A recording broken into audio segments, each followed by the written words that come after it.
won the Orb last week, and we're going to be handing out the Orb twice today in the U and the BIC games, and they face each other in Week 3. That's the matchup we're all going to want to see in Week 3. But first, the U and the BIC have to face the Animals and the Renegades, respectively.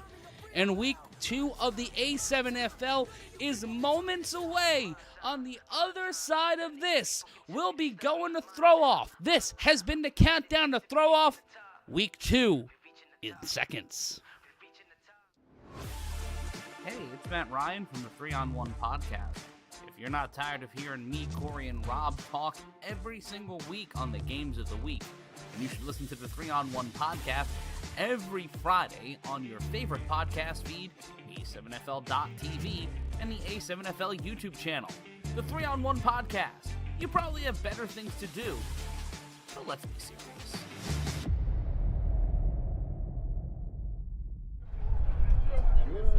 Ladies and gentlemen, and welcome back to another broadcast of the A7FL Cincinnati Division. My name is Chris Schreiber, and I'm going to be the voice of the A7FL Cincinnati Division today, and we have got a doozy of a first game for you.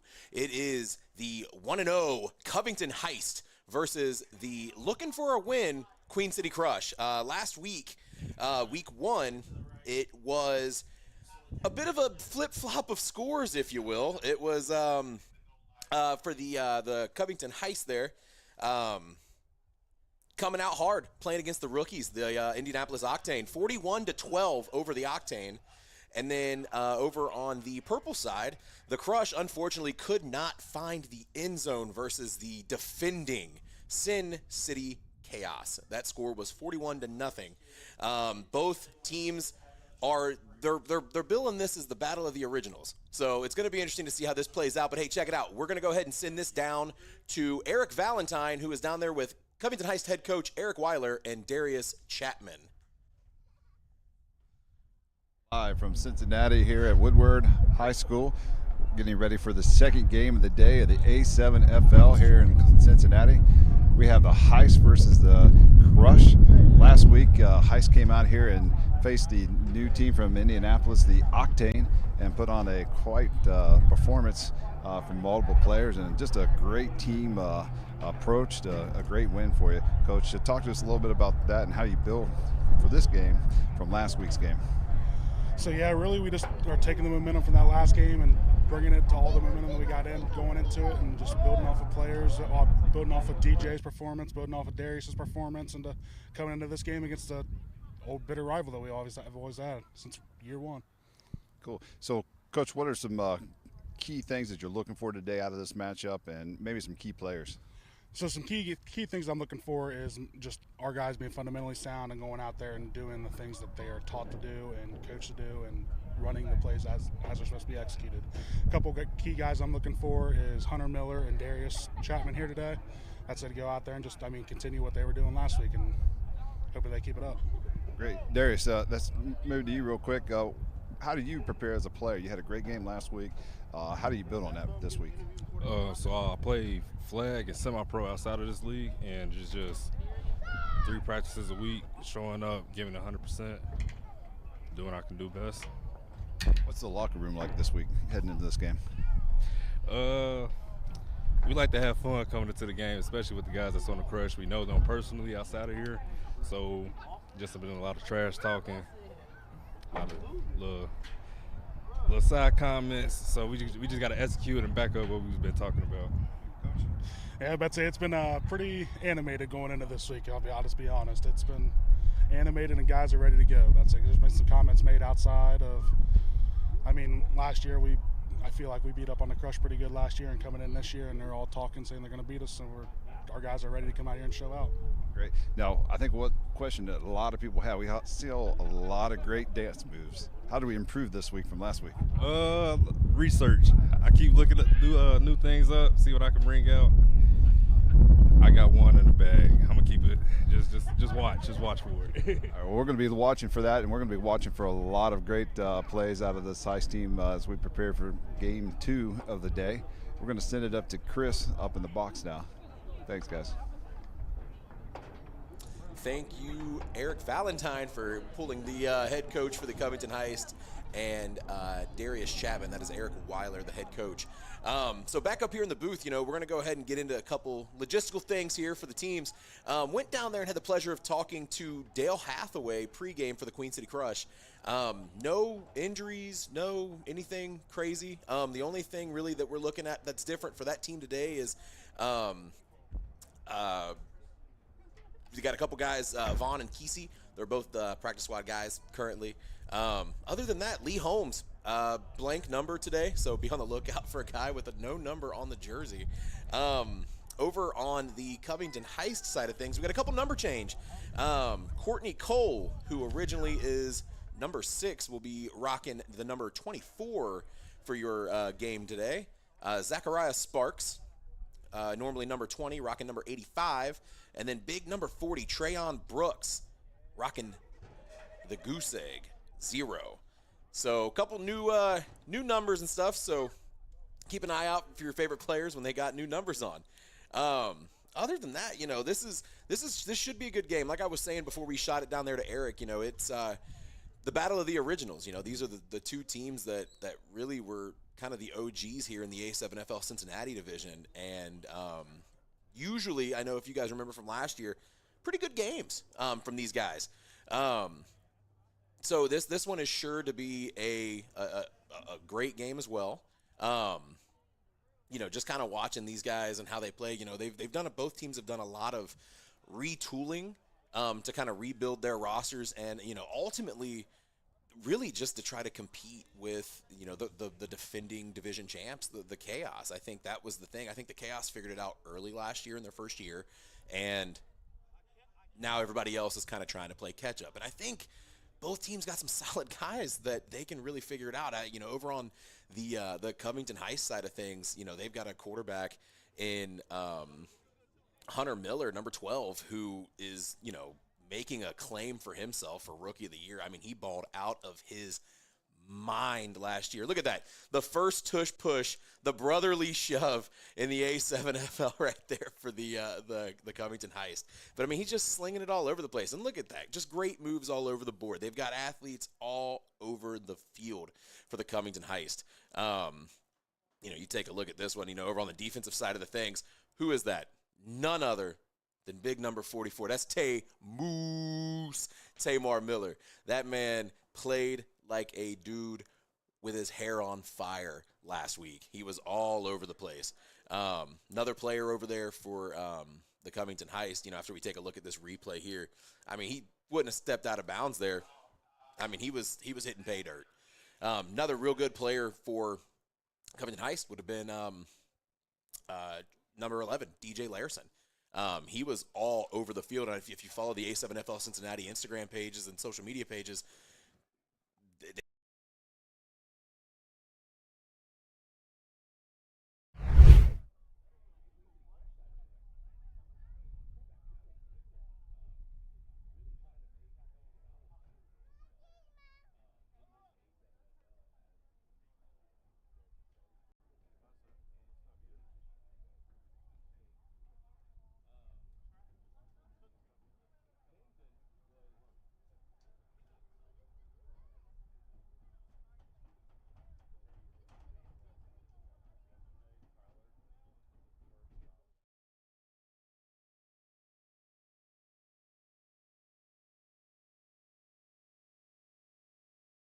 really excited to see how this team pans out. They got a lot of good players on their sideline, and I think they're hungry this week to get a win. I mean, granted, when you play the defending division champs of the Chaos in your first week and you get blown out, most teams would roll over and take it. You know what I mean? But not the Crush. I think they're going to come out. They're going to come out swinging today against the Heist. They're going to want to put some points up early.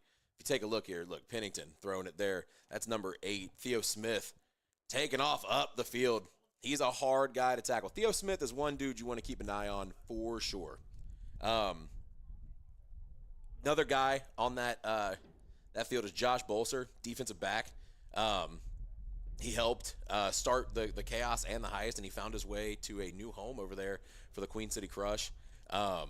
Raymond Quo. Number 4 is another guy you're going to want to take a look at too.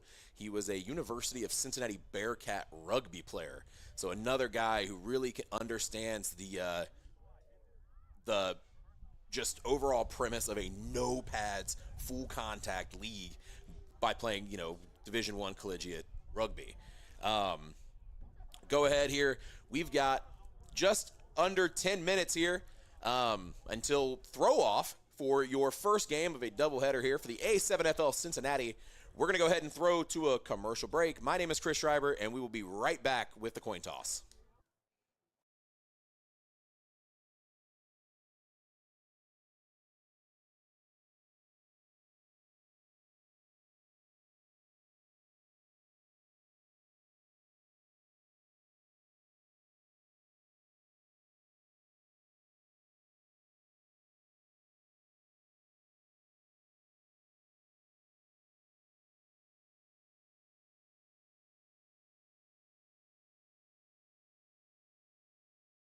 Experience the thrill of the road like never before. At 7th Gear Exotics, you're not just renting a car, you're stepping into a world of luxury with a wide range of exotic cars to choose from, and each one meticulously maintained. We're ready to deliver an unforgettable experience, whether it's a special occasion or just because you want to feel the sheer power of a roaring bull V10 under your control. We're here to make it reality, so why wait? Book your dream car today with 7th Gear Exotics.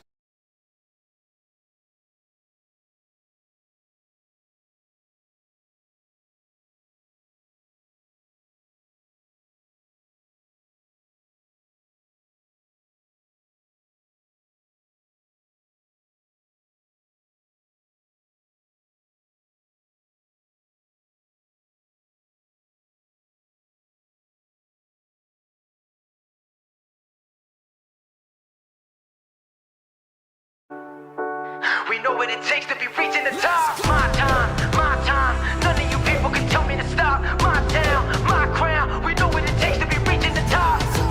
We reaching the top, we reaching the top. We know what it takes to be reaching the top. Lower the lights down, hand over my crown, hand over my heart. I do this for my town, I do this for my crowd. So turn me up real loud. My time, none of you people can tell me to stop. Turning the track up, I'm never going back down.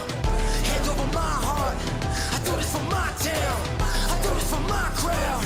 So turn me up real loud. My time, none of you people can tell me to stop.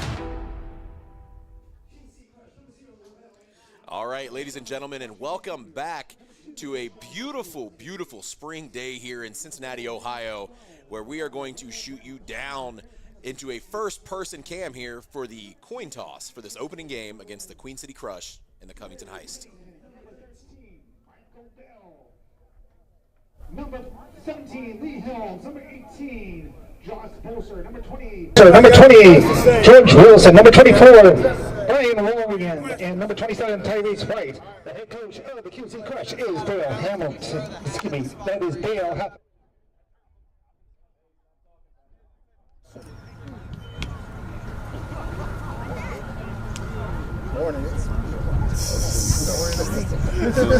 Rush for the visitor.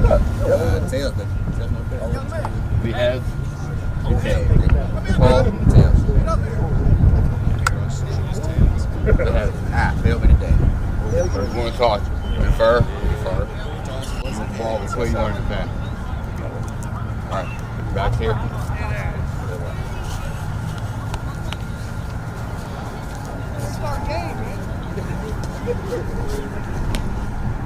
Ice is one toss, chose to defer.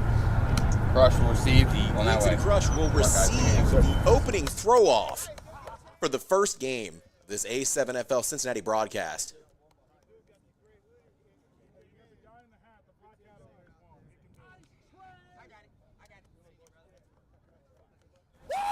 Game time, baby!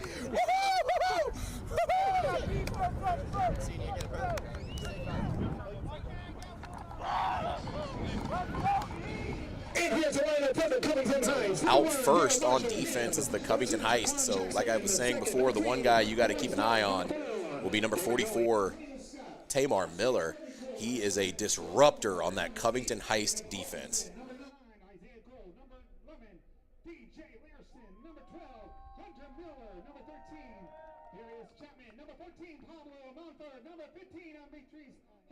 Number 16, Cam Best, number 17.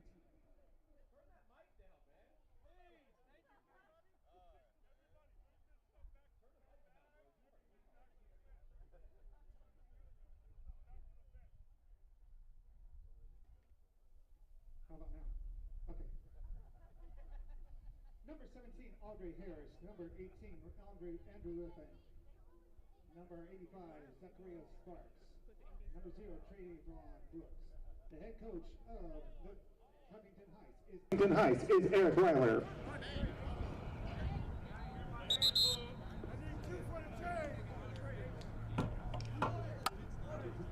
Ladies and gentlemen, if you could please rise, remove all headgear for the playing of our national anthem. We'll be right back right after the national anthem.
Ladies and gentlemen, we need 2 volunteers for our chain crew for the down markers. 2 volunteers for the chain crew.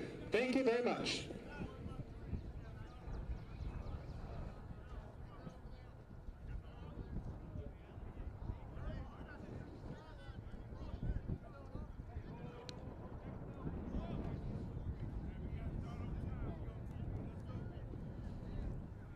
And after that beautiful rendition of the national anthem, we are just about ready for the opening 3-on-1, where the Covington Heist will be throwing off to the Queen City Crush.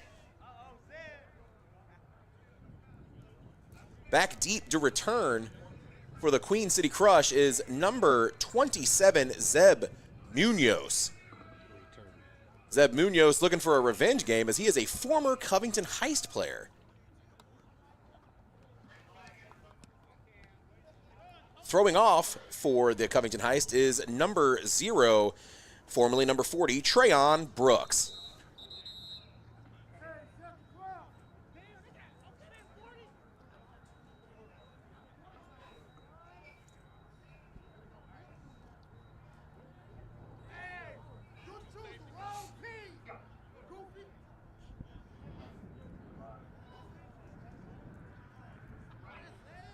And ladies and gentlemen, that whistle has blown and we are off. Zeb Munoz up the left sideline. Oh, throws a stiff arm there to number 18, Andrew Ruffin. And he gets stopped in his tracks right there at the 41-yard line, and the Queen City Crush will walk out and get the ball to start the first quarter on the 42-yard line. Donning some icy white jerseys today instead of their usual purple.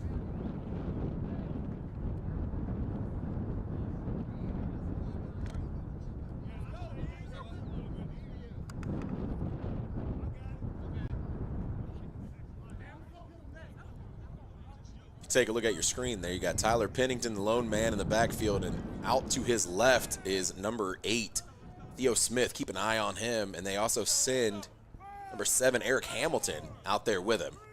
Sending a man in motion, looking to pass, getting some pressure, throws over the middle. That's an incomplete pass. Pass intended for Eric Hamilton. That'll bring up second down for the Queen City Crush.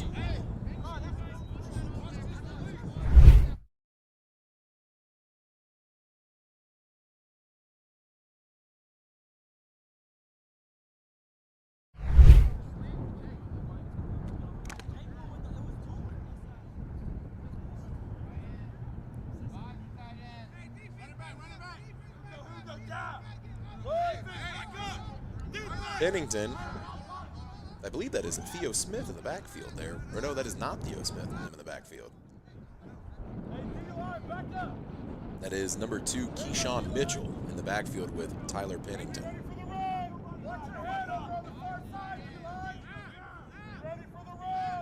Second and 10. Pennington with the handoff to Mitchell. Mitchell is wrapped up by a few Covington Heights players. First one being number 0, Trayon Brooks. If you take a look at Trayon Brooks there on the outside, he gets some good separation there on his lineman and just wraps up the ball carrier. Ball on the 45-yard line. That'll bring up 3rd and 7 for the Queen City Crush. Pennington, the lone man in the backfield. Pennington scanning the field, looking for the short, quick pass to Eric Hamilton, but that is an incomplete pass, bringing up 4th and 7. 4th and 7, ball on the 45-yard line, Crush.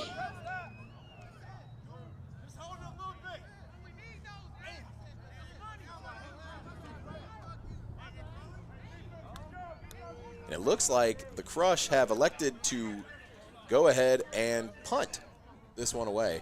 So back deep to return for the Covington Heist is number 18, Andrew Ruffin Jr.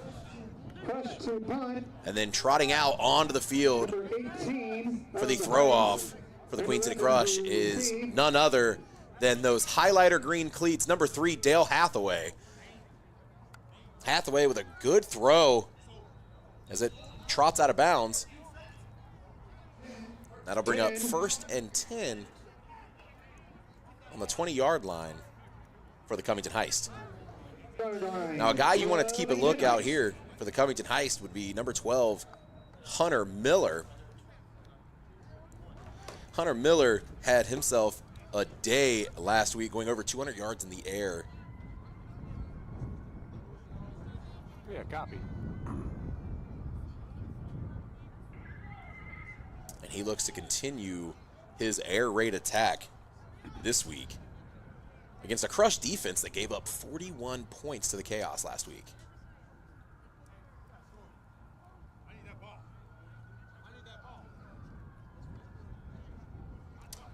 It looks like they're going to mark them there on the 5-yard line. So I do apologize there for the, I thought it went out of bounds out of the end zone.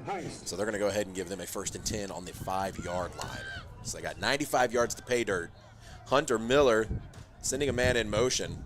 Drops back, looking to pass, throws to his left, and that is caught by number 13, Darius Hemi Hendricks Chapman. Chapman with the carry. And that'll be a 1st down.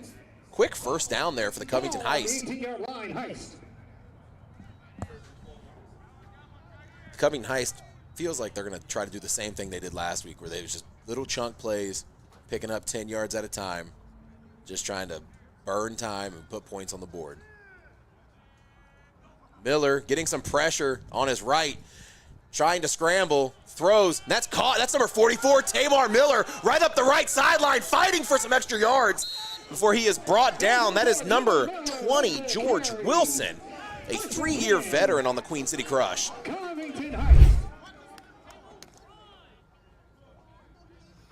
Tamar Miller is slowly making a name for himself here.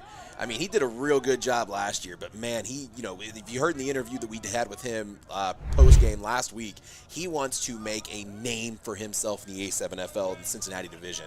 He said his coaches are trusting him a lot more this year, and he's looking to really just build upon that. Miller with the handoff to Chapman.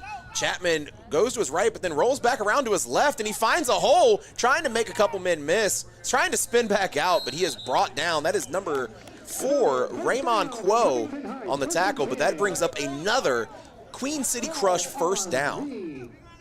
49-yard line.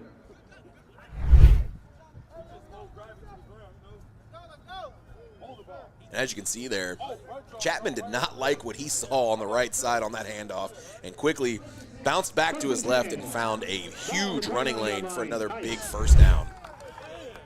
2 men in the backfield. Miller looking to pass, getting some pressure, rolls to his left, goes up the sideline, teeter-totters. Did they mark him out of bounds? They did. They're saying looks like they're saying he stepped out of bounds.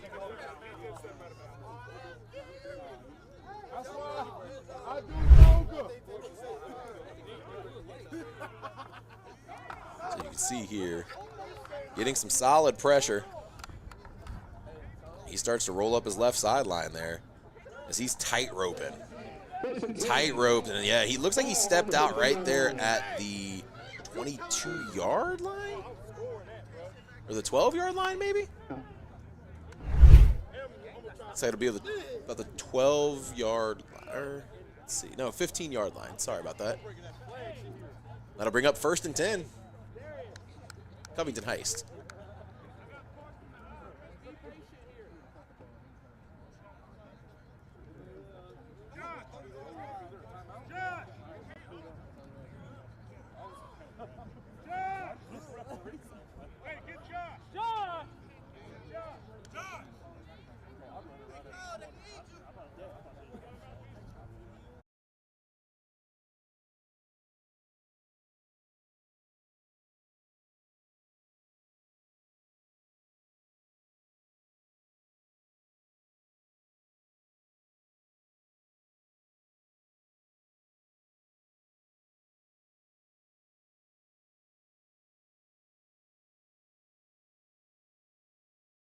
Experience the thrill of the road like never before at 7th Gear Exotics.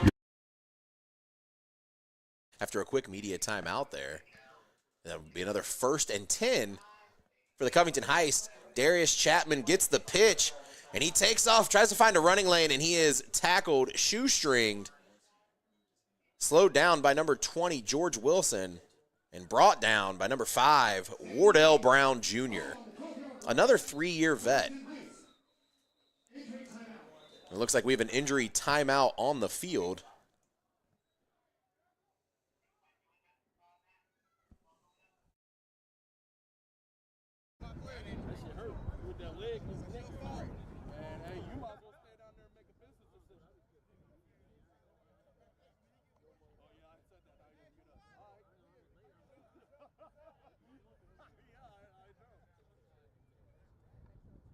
That was number 20, George Wilson, who was down on the field there, but it looks like he got up and he was able to run off the field under his own power, thank goodness. It'll be 2nd and 6 for the Covington Heist.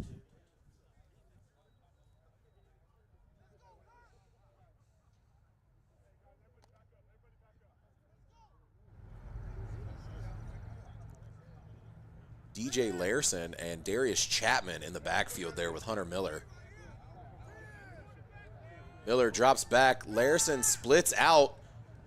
And Miller finds a running lane, and he takes off down the right side, and he is thrown out of bounds. That's number 3, Big Dale Hathaway on the tackle there. Little quarterback on quarterback violence there. Grabs him up around the shoulders and just drags him out of bounds.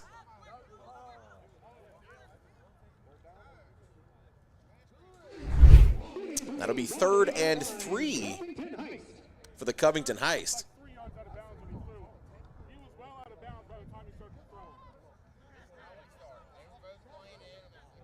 Empty backfield for the Heist. Hunter Miller drops back, looking, scanning the field, have all kinds of time as he unloads across the middle, and he goes up, catches the ball. And do they mark him out? Did he? Let's see. Let's get a replay on that if we can. So Miller scanning the field. He has all kinds of time. All sorts of time. Unloads over the middle. Goes up, catches, and he got 1 foot in. Did not get the second one. That was number 1. Darrell Marshall, excuse me, on the would-be touchdown. And it looks like the Covington Heist are going to challenge that. So let's get a better look at this replay. The Covington Heist has chosen to challenge the previous play. So we're looking for 2 feet in here. It only looks on our end there. That's 1 foot. That other foot never came down. And it looks like the call stands on the field as an incomplete pass because he only got 1 foot in. The call has a stand on the field.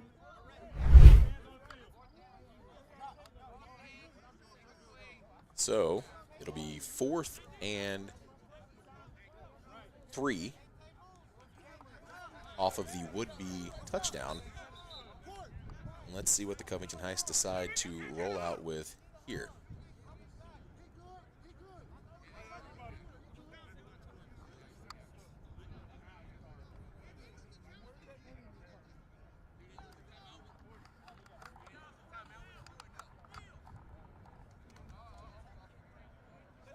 All right, ladies and gentlemen, this is a huge 4th down play for the Covington Heist.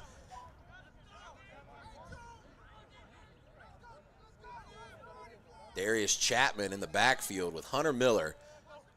Splits out wide. Hunter Miller got all kinds of time. Unloads over the top. And it goes in and out of the hands of number 11, DJ Larson, who that actually kind of shocks me up here in the booth. I mean, judging on the kind of game he had last week, I mean, he was automatic on plays like that last week. I think the referee's flag, I did see a flag pop out. It might have made him a little bit nervous there on the catch, but there was a penalty on the crush. That'll be a first down, automatic first down for his 1st and goal for the Heist.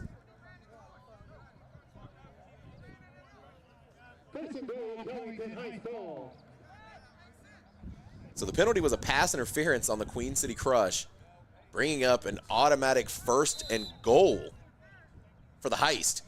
That is a costly, costly, costly penalty for the Crush.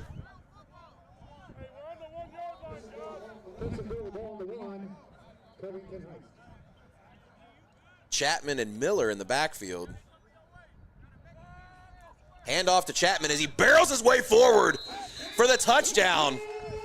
And there'll be a penalty on the field there as he hits the worm in the back of the end zone. The penalty, I believe, is going to be an unnecessary roughness call on Rayshawn Washington Jr., number 1, for wrapping up and throwing him down after the play was already dead. That would be my assumption up here in the booth. As you can see, he crosses the goal line, plays over, and just another costly mistake there for the Crush. Can't be doing that.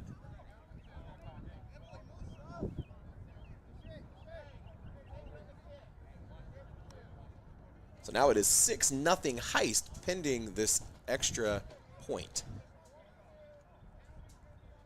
It looks like we are going to go for 2.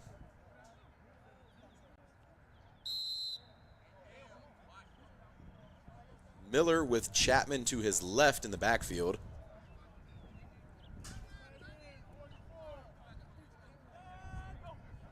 Chapman blocking. Miller got all kinds of time. Rolls to his left.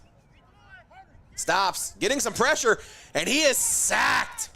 And the initial hit there was number 17, Curtis Tobin, on the big sack to save the 2-point conversion, bringing your score 6-0 Covington Heist.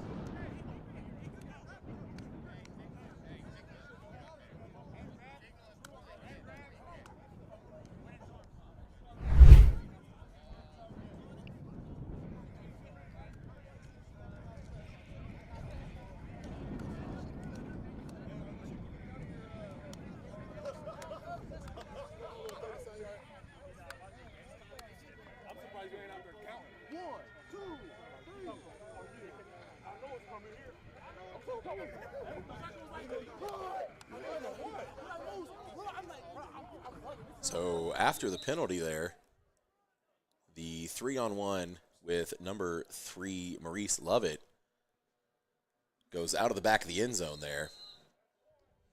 Back deep to return there for the crush was number 13, Mike Bell.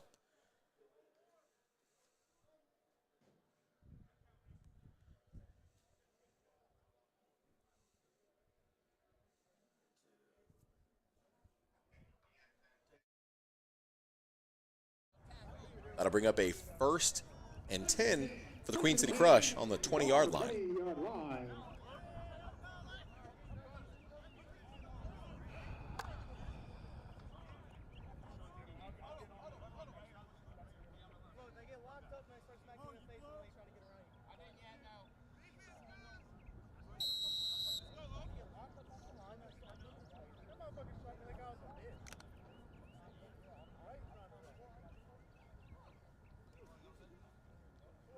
So Tyler Pennington walking back out here with the Queen City Crush offense, trying to put some points on the board here.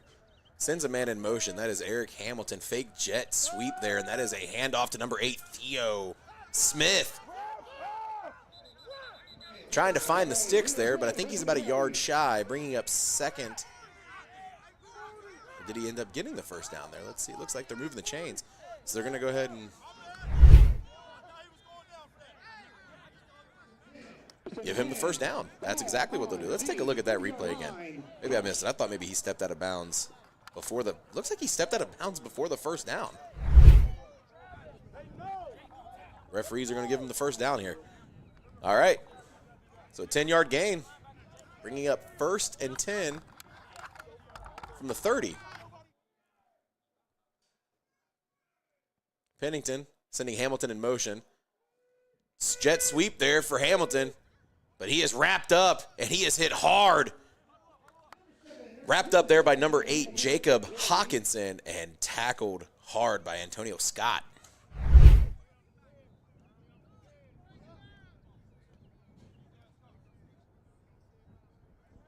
That'll bring up a 2nd and 8 for the Crush.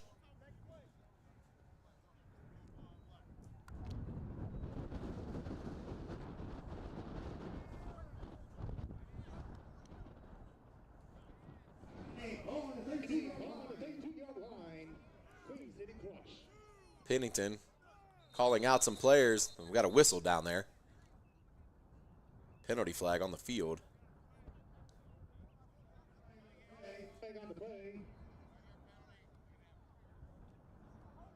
Looks like it was on the Queen City Crush. That'll back them up.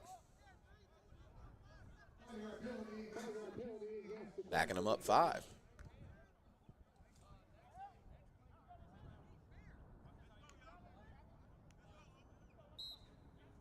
So bring up 2nd down. Replay 2nd down. Pennington fakes the handoff. Quick dump pass there to number 8, Theo Smith. Unfortunately, that was an incomplete pass. He was getting some solid pressure on him by number 33, Trayon Kennedy, for the heist. I'll tell you what, this heist defense, they are smothering when they want to be. And when they start getting hot, it's real tough.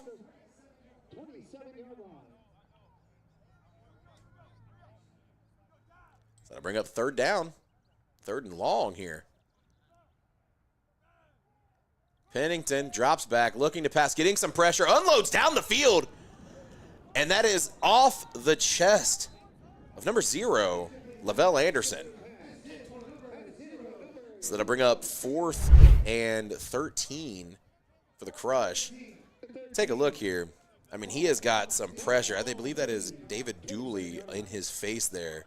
Nice pass, just kind of in and out of the chest there on Lavelle Anderson. So on the 4th down, Dale Hathaway trots out for the 3-on-1 punt.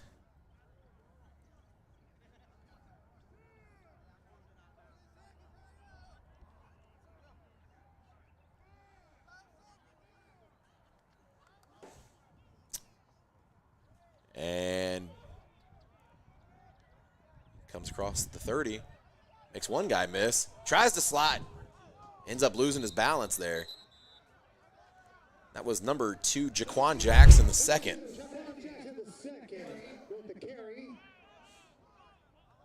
I really thought he had somebody. He made the one-man miss, but you can see right there, he tried to slow down and maybe try to change direction there. And unfortunately, got his feet came out from underneath of him. So that'll bring up a 1st and 10. Real good field position here for the Heist on the 50-yard line. Miller and company trotting out there to put up more points.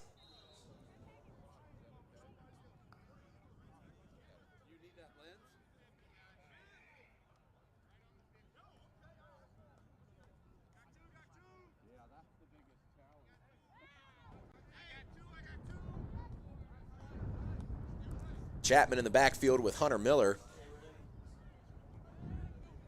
Hand off to Chapman, and Chapman is, they got a gang of dudes back there on him. He's trying to fight his way forward, though, but he is wrapped up by number 20, George Wilson. And just absolutely nowhere to go on that play. I mean, they sent everybody on that one.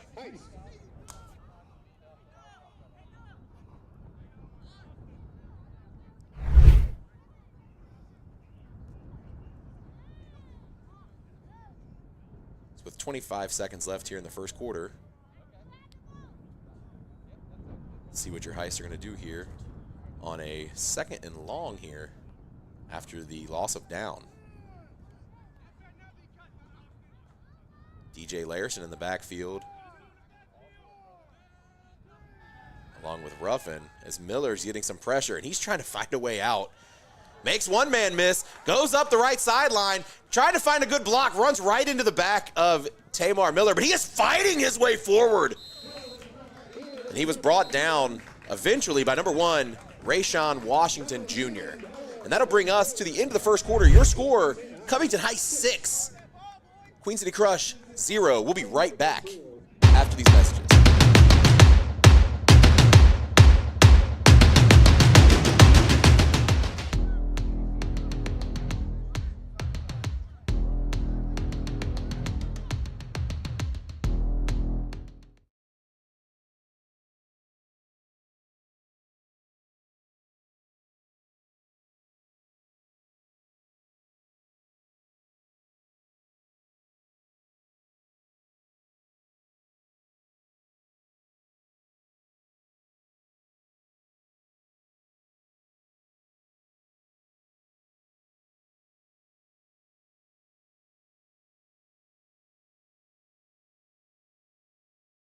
Experience the thrill of the road like never before. At 7th Gear Exotics, you're not just renting a car, you're stepping into a world of luxury with a wide range of exotic cars to choose from, and each one meticulously maintained. We're ready to deliver an unforgettable experience, whether it's a special occasion or just because you want to feel the sheer power of a roaring bull V10 under your control. We're here to make it reality, so why wait? Book your dream car today with 7th Gear Exotics.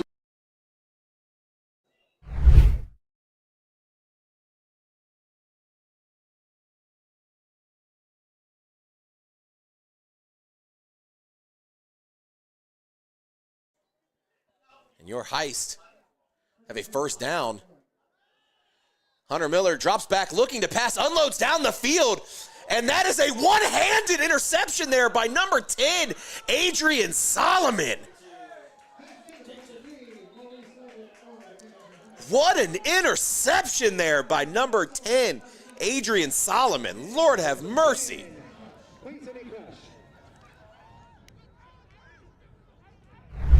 Let's take a look at that one more time. Miller unloads right across the middle of the field there, and he goes up. That is a one-handed grab. What a game, or a touchdown-saving interception there by number 10, Adrian Solomon, former Cincy Blaze player. So that'll bring up a 1st and 10 on the 5-yard line for the Queen City Crush.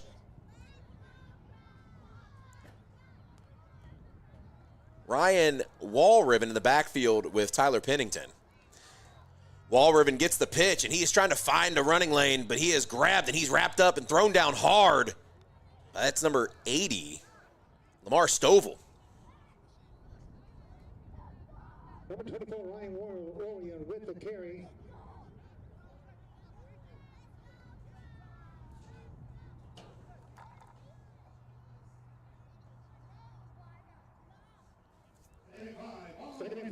Ryan Walriven stays in the backfield with Tyler Pennington. Pennington fakes the handoff, turns around, scans the field, drops, unloads down the field, and that is an interception. That's number 2, Jaquan Jackson, the second, but there's a penalty. Let's see what happened here. Let's take a look at this replay here real quick, because the Crush players were saying he dropped it. So let's see what happens here. Caught, but I don't have a good look on it, but it looks like he did bobble it at first.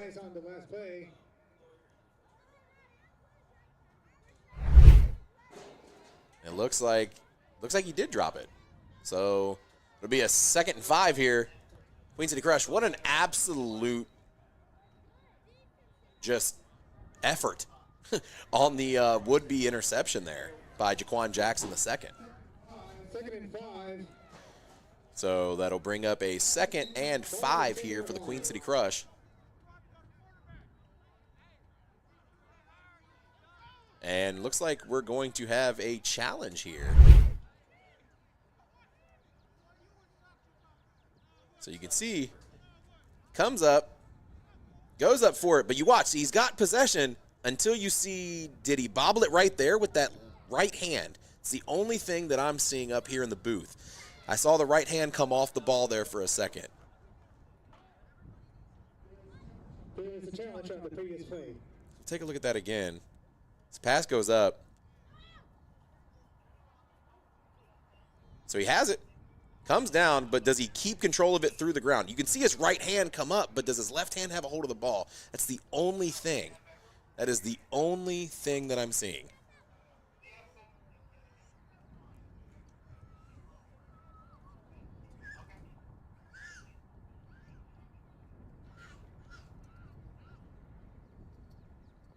So he's got it there. Down, but does he have possession? There, the ball's out. I would say that the ball is out. So the ruling on the field is going to stand. And it's going to be a 2nd and 5 for the Queen City Crush. But what an effort by Jaquan Jackson the second.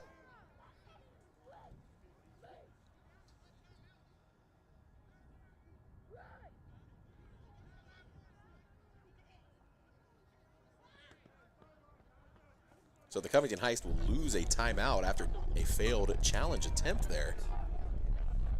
Just so that everybody's aware at home. That'll bring up also a loss of down there, so that'll bring up 3rd and 5 for the Queen City Crush. 3rd and 5. Walriven with the fake. Oh. And, yeah, they got me up here in the booth. I'm not going to lie. I thought they had the handoff there to Walriven, but pulled it away. They dumped a pass there to number 13, Mike Bell. I thought he got met in the backfield by number 44, Tamar Miller.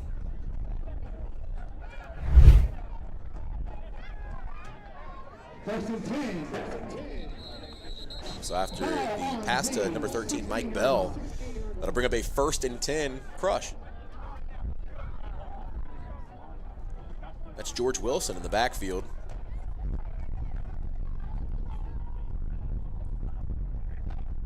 That'll be a handoff to Wilson. Wilson finding his way up the right sideline. Lowers his shoulder.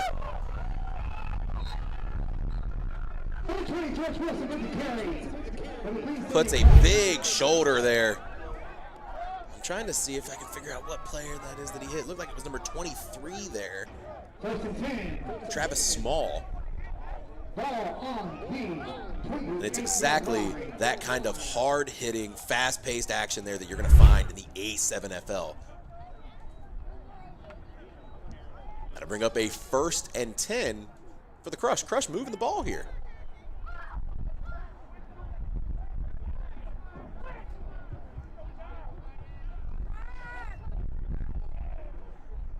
Lee Holmes in the backfield. That blank jersey, but he is wrapped up in the backfield and suplexed by number 29, Isaiah Jones. It's Mick Jones. Who? Mick Jones. Who? Little play on the old Mike Jones there from the booth.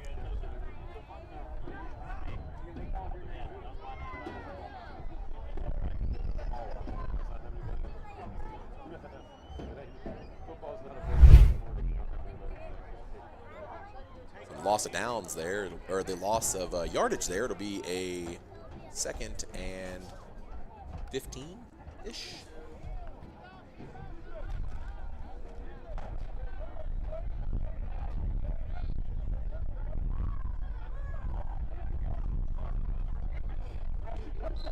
Second and 15, ball on the 24-yard line.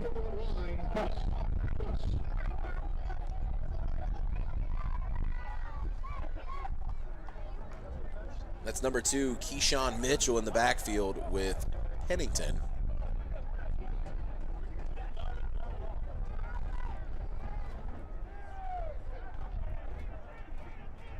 Pennington dropping back, scanning the field, getting some pressure, but he unloads across the middle, and that's a big catch and a bobble, but he ended up pulling down with it. That's number 8, Theo Smith. Smith crosses the 10. He's getting ran down. Can he make it to the end zone? Do they rule it a touchdown, or do they rule him as out at the 1?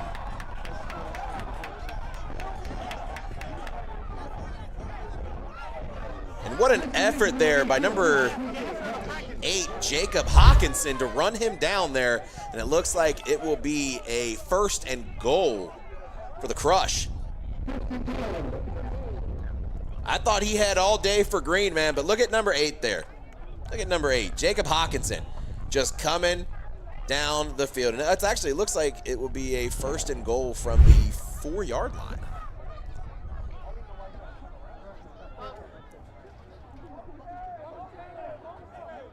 Two-yard line on my end. Looked like he stepped out on the 4. Could have been a weird spot. George Wilson with the big B-button spin as he finds his way into the end zone for a touchdown. Queen City Crush.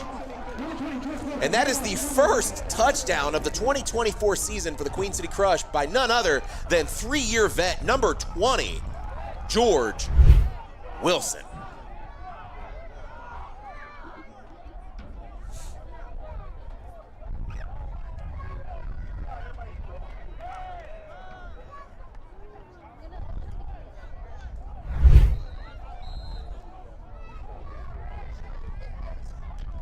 Looks like the ball is placed on the 5-yard line there. And they're going to go for the 1-point conversion.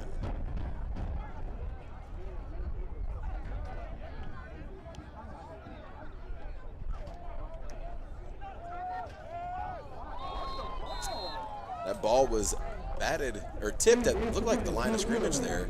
So the 1-point conversion was no good. So this game is tied up 6-6.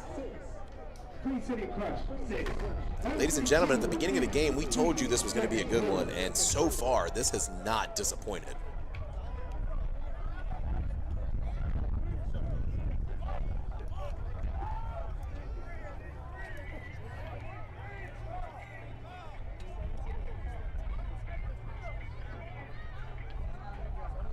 Head coach Eric Weiler getting his guys ready there on the sideline.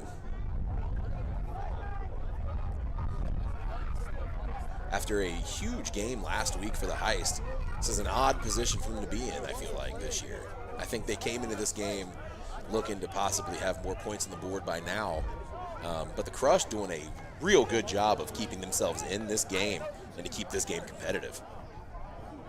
So on the 3-on-1 here, you got Dale Hathaway. And then back deep to return for the Covington Heist. I believe is number 18, Andrew Ruffin. Hathaway with the throw. It is Ruffin finding his way up the right sideline, makes one guy miss, trying to stop himself and try to cut back around as he spins. But he's tackled by Dale Hathaway, and he's wrapped up on the play there by number 4, Raymond Quo. So after that 3-on-1 there, it'll be a 1st and 10 from the 42-yard line for the Covington Heist. And as you can see, after that big hit, Dale Hathaway putting those hands up like, I didn't do nothing, ref. Don't call nothing on me.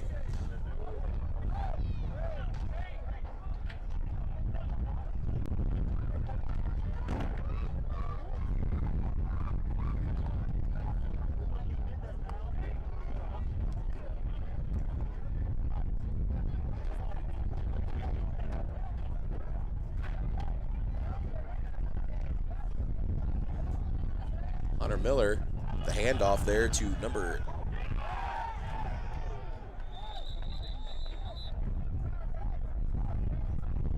19. I don't have a number. That's Austin Powers, possibly?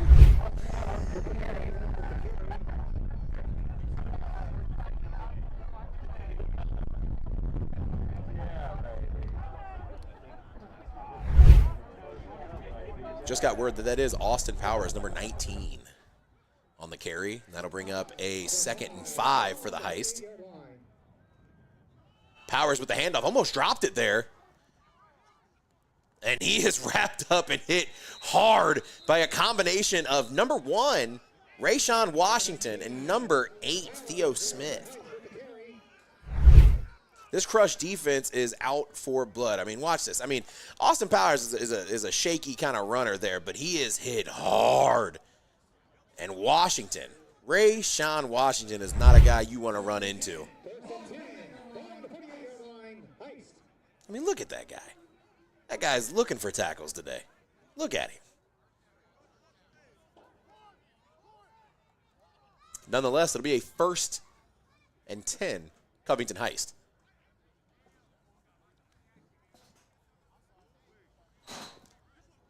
Powers in the backfield with Miller.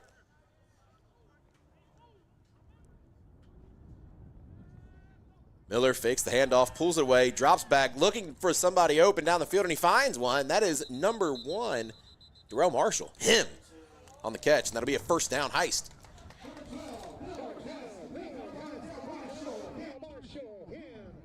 First and 10.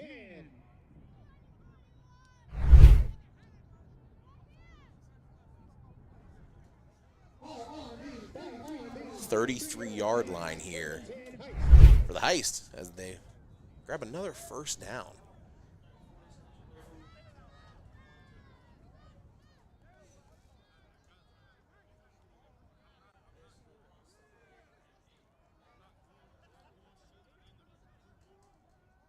Miller with the handoff to Powers. Powers finding his way up the left sideline. He's ran out of bounds by number 13, Mike Bell.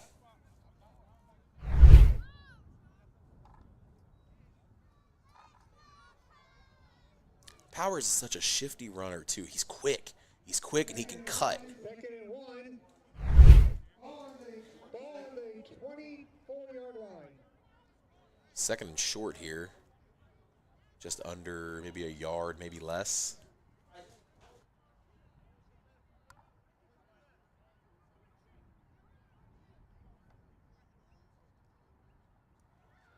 Hand off to Powers. Powers finding a hole, trying to do a spin, finds a way around the way, and he's going up the right side. There's a flag on the play. He's tackled by number 3, Dale Hathaway, but there is some laundry on the field.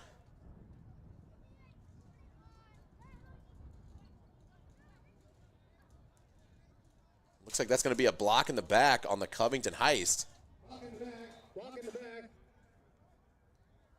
And we'll be right back after this media timeout.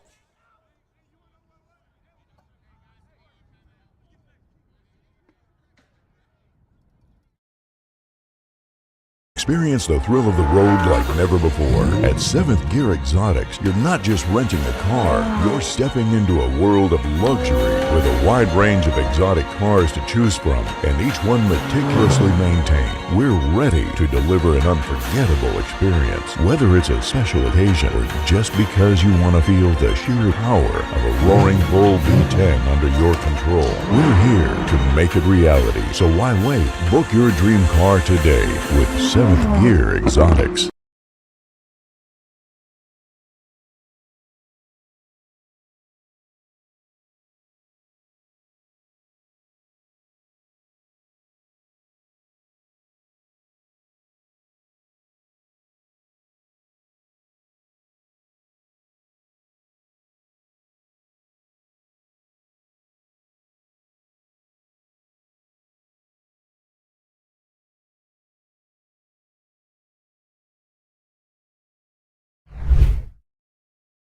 After that quick commercial break, for a 2nd and 5 for the Covington Heist. That's DJ Larison with the fake handoff there. Hunter Miller dropping back, passing, unloading downfield. He's got an open man. And that is number 15, Amatrice Hall with the touchdown for the Covington Heist.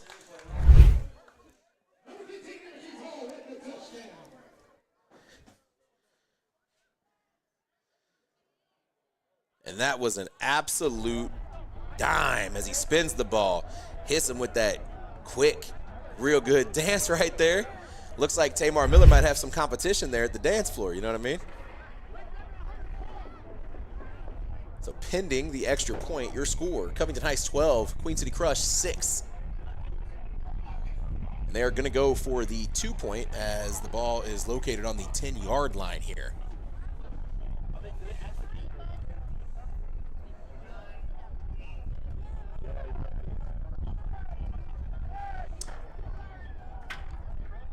Amatrice Hall and DJ Larison in the backfield with Hunter Miller. Both those guys split out.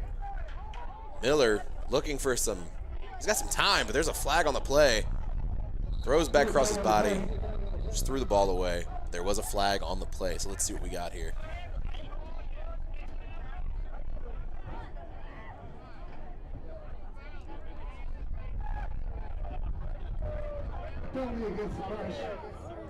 Been an unnecessary roughness. Wasn't really sure what the call was there. Definitely wasn't a hold there. Nonetheless, it was on number 11, DJ Larison. I have been a holding. I'm not sure what the arm or the hand signal was there from the ref, but it does look like there was a hold there for DJ Larison.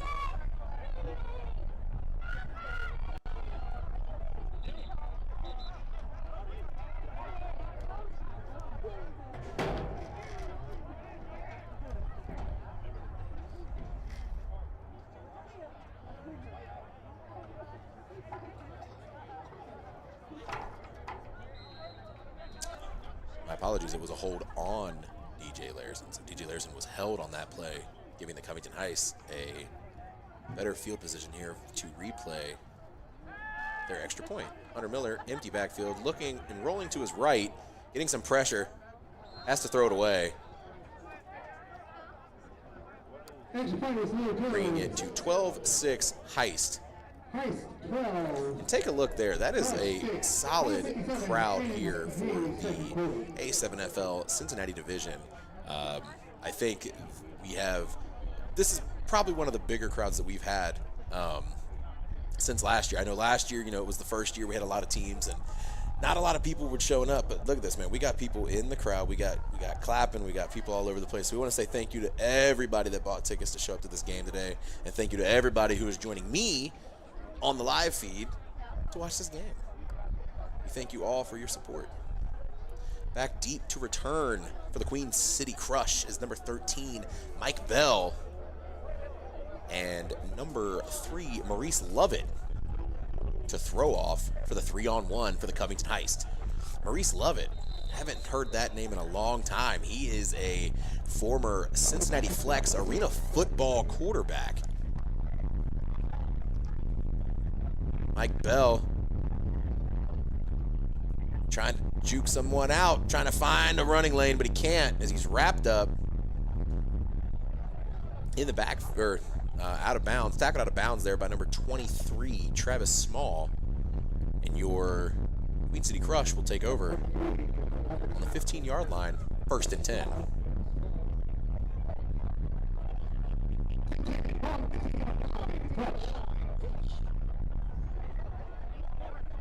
Ladies and gentlemen, if you are so inclined, please to be visiting shop.a7flcincy.com for all your merge needs, for all your favorite teams, for whether it be the Covington Heist, the Queen City Crush, the Sin City Chaos.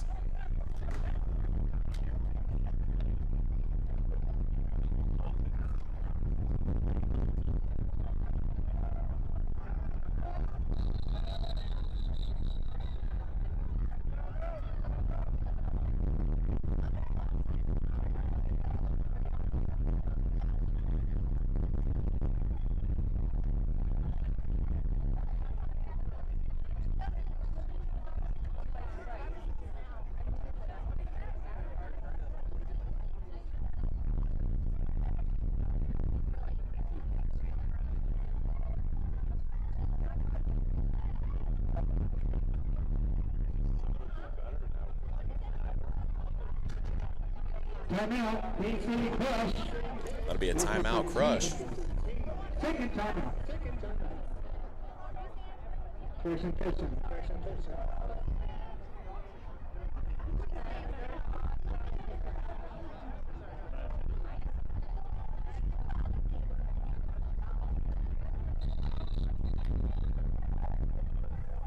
So 1st and 10, Crush.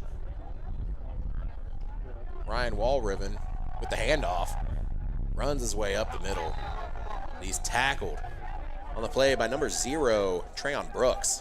Number 24, Ryan Walriven with the carry.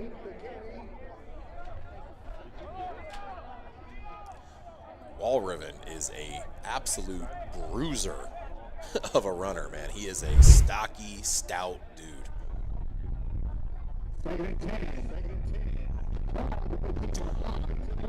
Didn't get much on that, if anything, so it'll bring up 2nd and 10, Queen City Crush.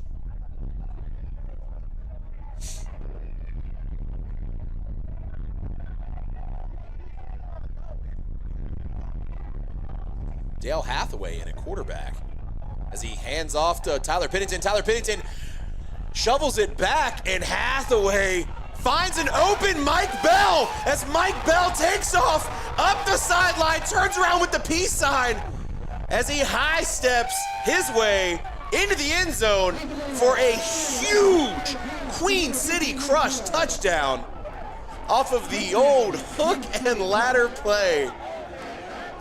Let's take a look at that.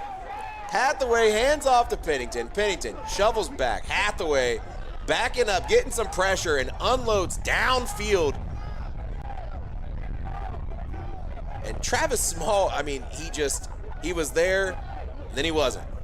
Mike Bell just high-stepping, finding his way into the end zone for a huge Queen City Crush touchdown, tying the game up 12-12, pending the extra point.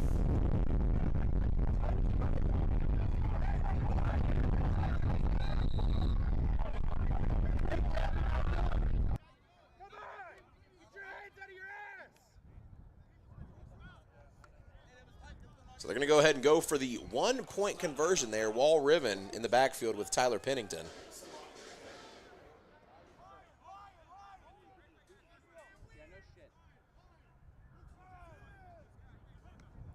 Pennington throws across the middle.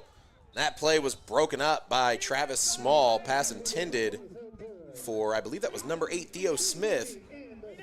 So this game just continues to be back and forth in a close one at 12. All knotted up at 12 here. 3:50 left in the half.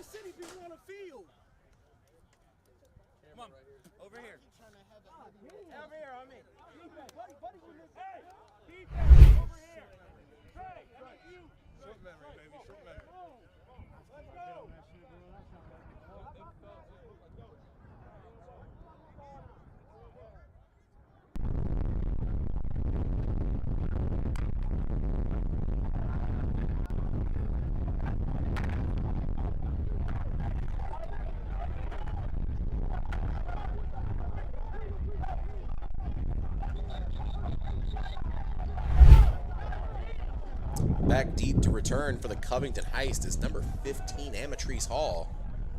And none other than number 3, Dale Hathaway, to throw off the crush. And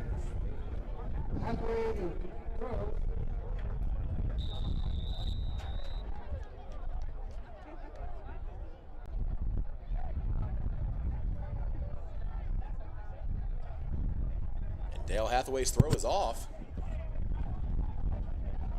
Hall watches it take a bounce as he touches it and it goes immediately out of bounds. So unfortunately for the Covington Heist, they should be out of bounds, or they should get the ball right there on the 3-yard line.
Long way to go for the Covington Heist. Hunter Miller with the handoff there. That's number 32, Matt Conway. No, it was not. No, that's number 22. My apologies. Tavion Jewett. Quick 10 on that. So bring up another first down for the Covington Heist. Give themselves a little bit of breathing room there instead of looming in their own end zone.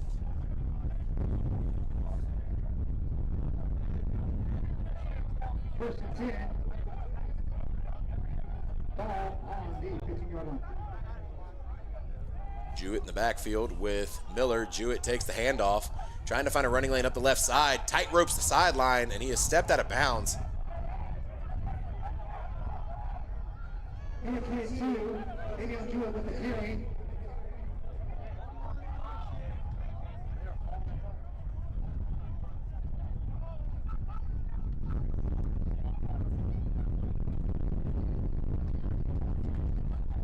That'll bring up a 2nd and 3 for the Covington Heist.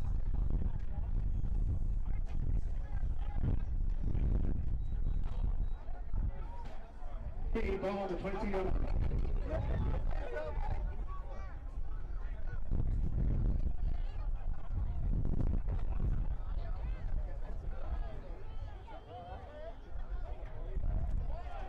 So Hunter Miller fakes the handoff to Jewett, trying to find a man, but he can't, so he takes off up the left sideline, steps out of bounds right before being hit hard by number 0, Lavelle Anderson, taking the safe route as he picks up another first down. But ladies and gentlemen, that'll take us directly to the 2-minute warning, and we will be having a media timeout. We'll be right back. First and 10, on the 30-yard line.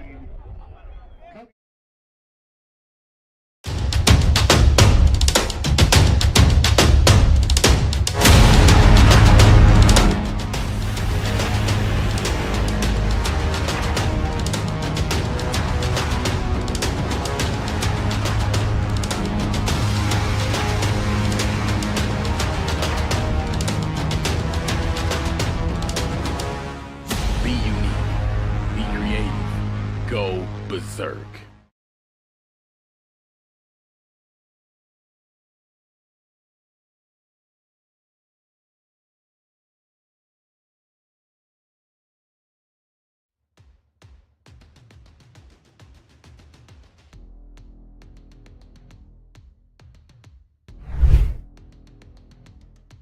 We come back here after the 2-minute warning.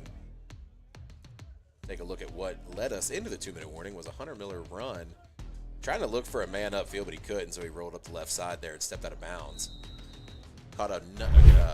Was able to bring up another first down there for the Covington Heist. Miller was the lone man in the backfield here on this play. Throws it short to number 11, DJ Larison. Lowers his shoulder as he's hit hard by Lavelle Anderson. That'll bring up second and short. Covington Heist.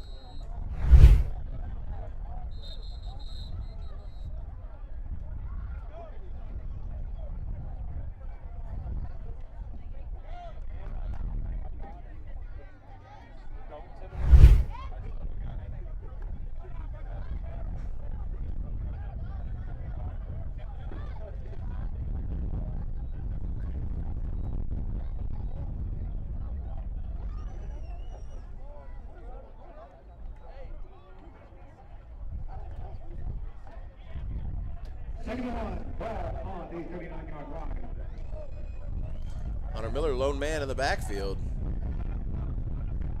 Drops back, scanning the field, looking to pass, unloads up the sideline, and that's a catch by number 15, Amatrice Hall. As he celebrates with Darrell Marshall after a huge catch. Take a look. Miller unloads down the field there. There was solid separation. Lavelle Anderson was able to catch up to him there before pushing him out of bounds. Bringing up a 1st and 10 after the huge gain, Covington Heist.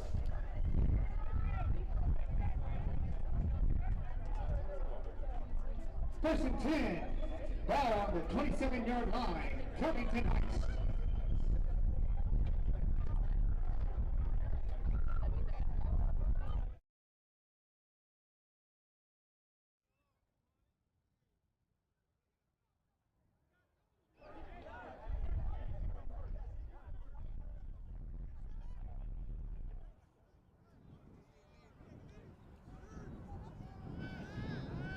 Hunter Miller looking to pass. That's caught by number 15, Amatrice Hall, for another first down. This one will be 1st and 10, not 1st and goal there for the Covington Heist. So once again, the Heist just looking to just do chunk play after chunk play after chunk play. Not many big plays, but you know what you're doing here is you're picking up the yardage that you need, and you're working your way down the field, which eventually what's going to happen is the longer you keep the crush, because the way this game's going, the longer you keep the crush off the field, the better chance you have of putting points on the board and getting out of here with a win. Stealing one, if you will, per the Heist name. Larison in the backfield with Hunter Miller. Hunter Miller sending Hall in motion. Miller scans the field, looking to his right as he takes off up the sideline, trying to find his way into the end zone. And do they roll it a touchdown? They do. So he was able to find his way into the corner, extend the ball, take one for a rushing touchdown. Number 12, Hunter Miller. Take a look. Didn't see nobody. Takes off up the sideline and just fights his way through.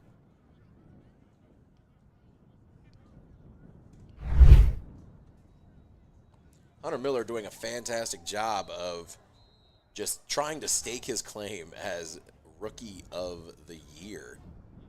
He's putting up solid numbers. He's putting up touchdowns. He's good on his feet. He's good through the air.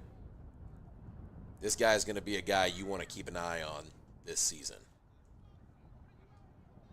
So the Heist going to go ahead and go for one on the extra point. DJ Larison in the backfield with Hunter Miller. Miller dropping back, looking to pass. Pass was intended there for number 1, Darrell Marshall, but it was an incompletion. On the coverage was number 0, Lavelle Anderson. That'll bring your score to Covington Heist, 18. Queen City Crush, 12. Covington Heist, 18. Queen City Crush, 12. 1:18 left in the first half.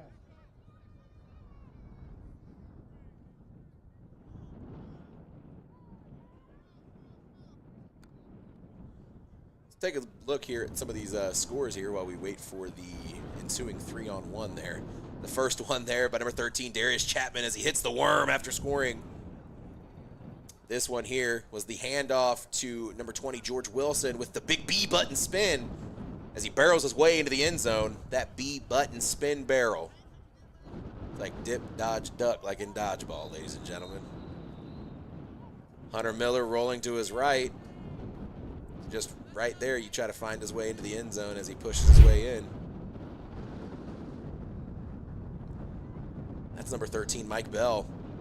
Trying to find a running lane, but he can't because he's wrapped up by number 23, Travis Small. The Queen City Crush looking to tie this game or eventually possibly take the lead here with 1:10 left in the half with a 1st and 10 on the 20-yard line.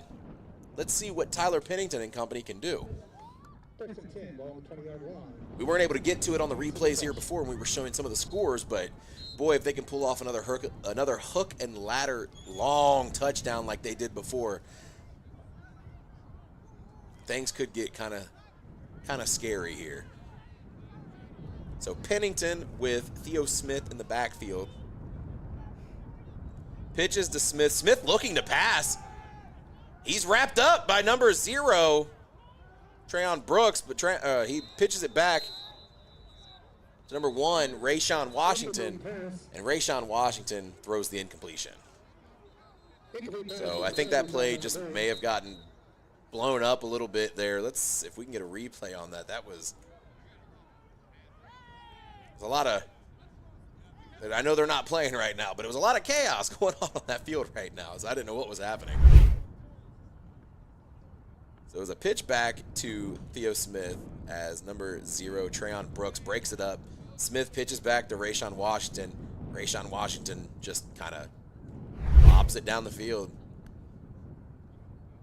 That'll bring up a 2nd and 10 off of the pitch back incompletion.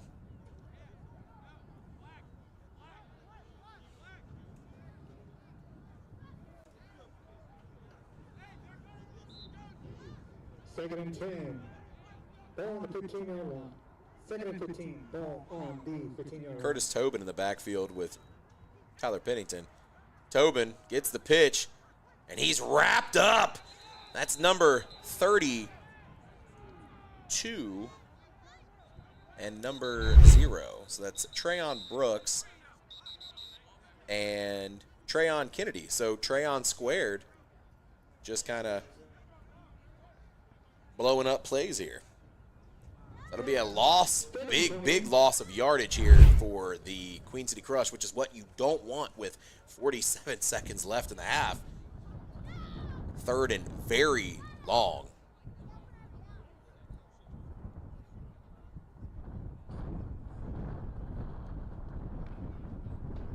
Covington Heist with the timeout here. We'll be right back here in a second. Ball on the 10-yard line.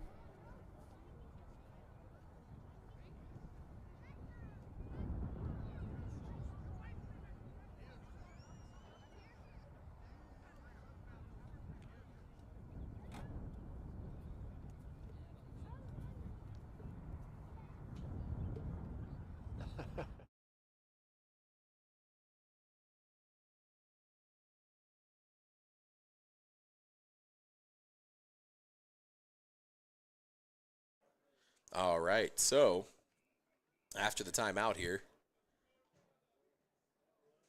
it's going to be a 3rd and I believe that is 20. 3rd and 20 for the Queen City Crush.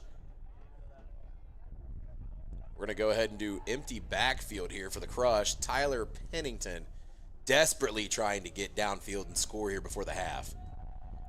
And a free rusher, number 0, Trayon Brooks, just untouched off the line there as he puts a hit on Tyler Pennington, and Tyler Pennington's pass goes incomplete.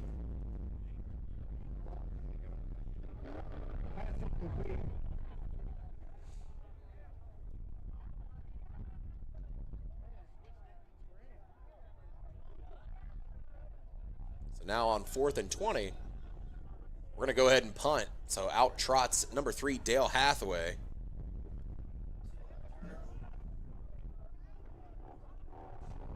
then back deep to return is number 15, Amatrice Hall. And if I'm a betting man, I would say Amatrice Hall is looking to break one off. He's gotten a couple big plays already today. I think that man wants to get in the end zone today. Let's keep an eye on how this 3-on-1 ensues. If the Heist can actually return this or even do any kind of sort of damage here in 38 seconds left in the half, this could get crazy here going into the second half of this game. This fantastic game that we have here this afternoon. So Dale Hathaway throwing, unloads down the field. It's going to take a bounce here out of bounds.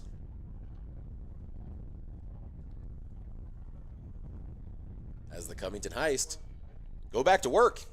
28 seconds left.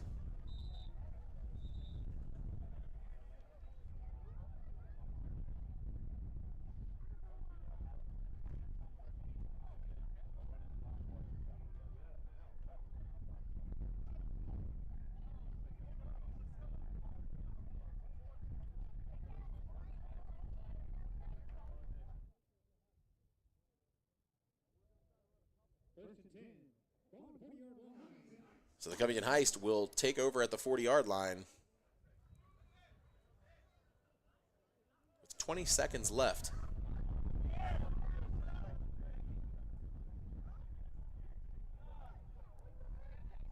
One would assume that the Heist are not going to get cocky and try to put more points on, so I could see maybe a couple short runs here, maybe even a quarterback kneel to kind of get out of the half. Let's see what happens here. Amatrice Hall in the backfield with number 80, Lamar Stovall, and Hunter Miller.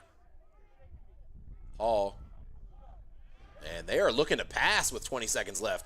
Miller dropping back and unloading for a wide open Amatrice Hall, and it goes right through.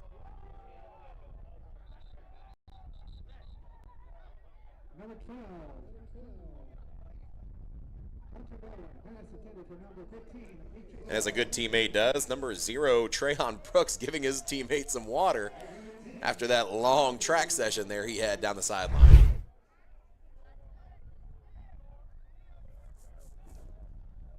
So was not expecting a pass there this late with the lead here in the first half here, but anything can happen here in the A7FL. So 9 seconds left after that incompletion, bringing up 2nd and 10. Second.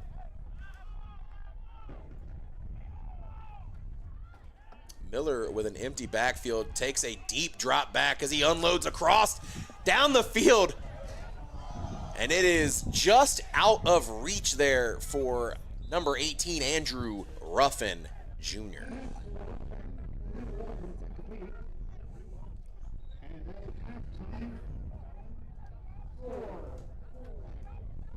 And ladies and gentlemen, your score, Covington Heist 18, Queen City Crush 12. That'll bring us to halftime, and we'll see you right back here for this broadcast of the A7FL Cincinnati at the beginning of the second half.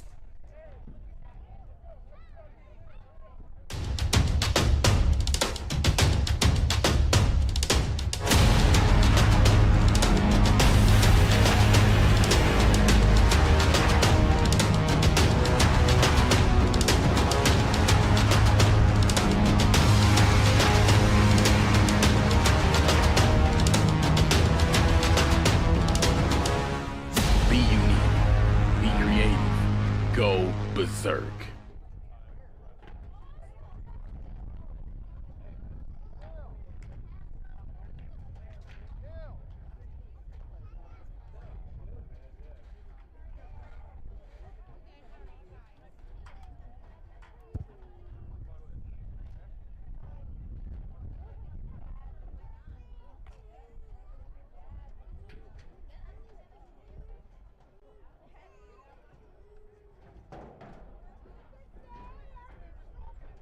Experience the thrill of the road like never before. At 7th Gear Exotics, you're not just renting a car, you're stepping into a world of luxury with a wide range of exotic cars to choose from, and each one meticulously maintained. We're ready to deliver an unforgettable experience, whether it's a special occasion or just because you want to feel the sheer power of a roaring bull V10 under your control. We're here to make it reality, so why wait? Book your dream car today with 7th Gear Exotics.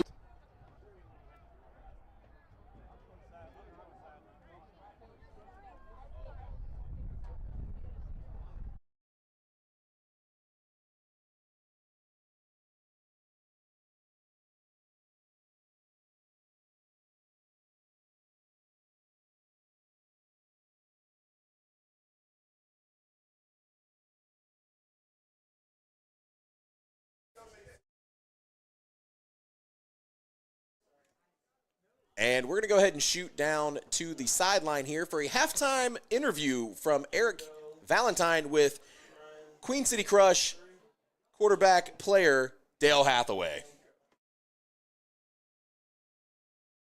And we're visited by captain and coach Dale Hathaway. Dale really lighting it up, living it up to the height of the game, and had a nice misdirection and a little bit of trickery there with the flea flicker. Tell us what went on your mind as you made that call. Yes, absolutely. So we were going to do the call on the play before, ended up playing it to the next play because we knew that if we did a dive inside, we were going to get a better look on the flea flicker the second time around. Handed it off right to Tyler Pennington, our starting quarterback. He flipped it right back to me, and Mike Bell made a great play on the ball, and I'd have to say that's probably about 75, maybe 80-yard touchdown right there. So very, very big play for the Crush. We got a lot to look forward to in this second half. We're hoping to see some bigger hits on defense. Hopefully we get some of them holding calls in the trenches as well. Yeah, Bell's had a nice second half too. You mentioned him. How about some other players we're looking forward for a big second half? Absolutely. I'm thinking Wardell Brown and his penetration on the inside, and look out for number 17, Tobin, as well. Casey Krause is another big man. He's a rugby implant on our team, and look at him at the offensive tackle. He's definitely working them trenches today, sir. Well, Dale, we appreciate you taking the time here. Great first half, and look forward to the second half with you. Yeah, thank you so much, guys. Thanks you all for having me on. Looking forward to seeing you all this second half.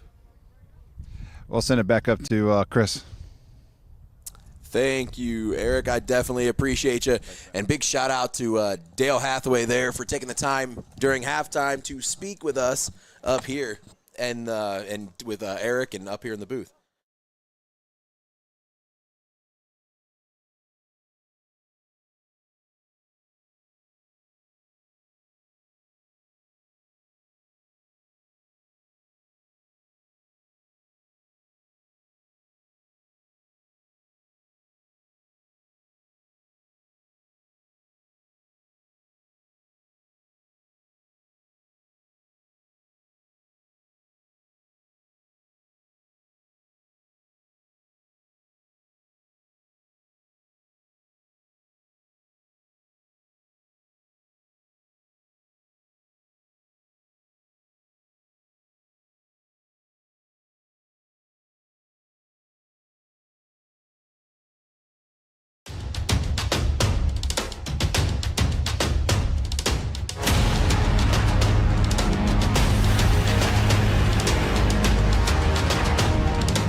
Live from Cincinnati Woodward High School.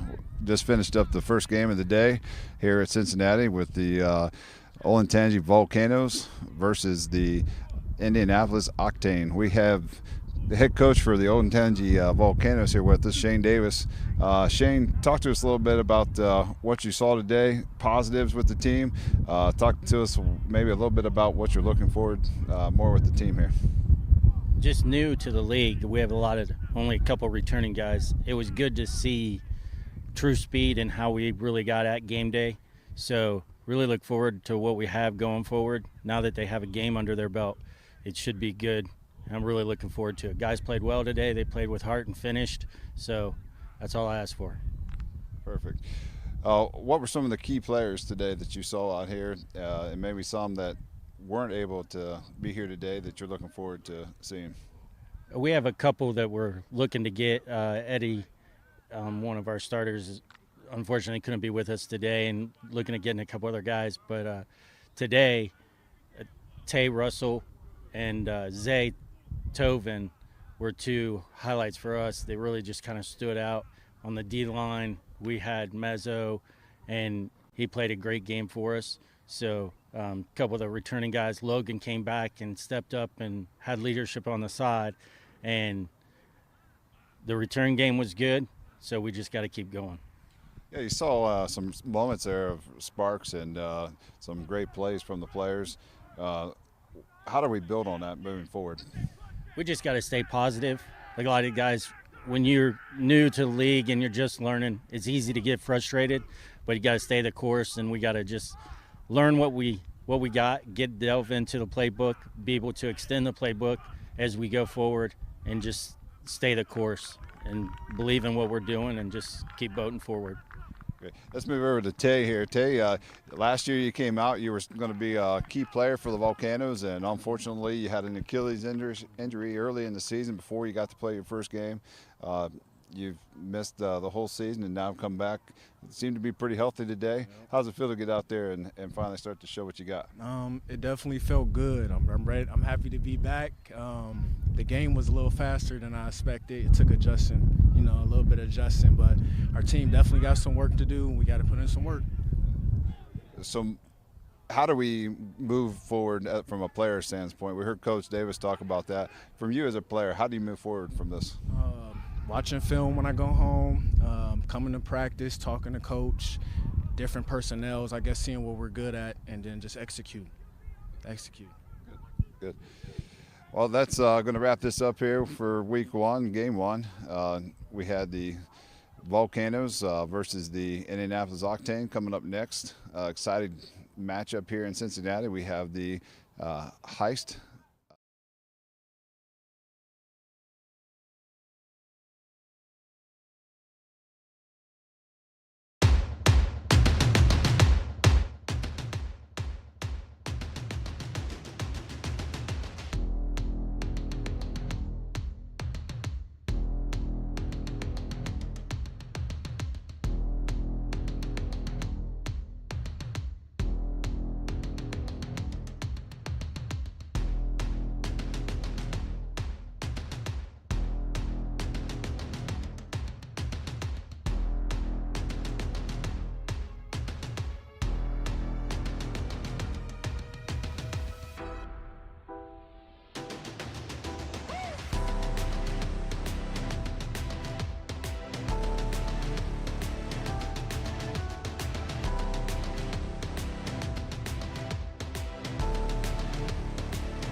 And welcome back to beautiful Cincinnati, Ohio, here at Woodward High School as we get ready to throw off this beginning of the third quarter, the second half of this just tight football game we've got here. Your score is Covington Heist 18, Queen City Crush 12. It has been back and forth, but the Covington Heist are coming out in the second half, and they are looking to keep the pedal to the floor and continue to hold on to this lead and keep the Crush from doing virtually anything the rest of this second half. But the Crush are going to want to come out here, and they are going to want to put up points, hold them, and put up more points so they can take the lead and eventually win this game and get out of here. The Covington Heist back deep to return here to start off this second half. That is number 18, Andrew Ruffin. Dale Hathaway, throw is off.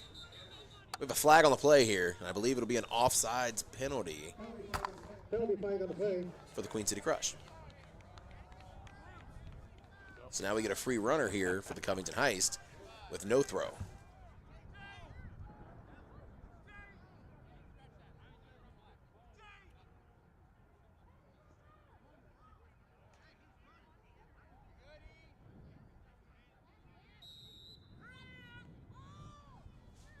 Ruffin crossing the 50.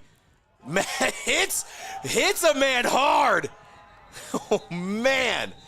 That was number 10 on the receiving end of that one there. Number 10, Adrian Solomon on the receiving end of an Andrew Ruffin truck stick. Lord have mercy. Remember, folks, these guys aren't wearing pads. So these hits, they're going to feel that tomorrow. Oh, wow.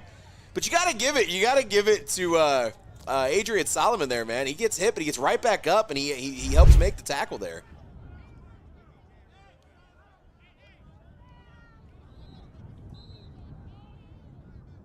So that'll bring up a 1st and 10, Covington Heist on the 47-yard line.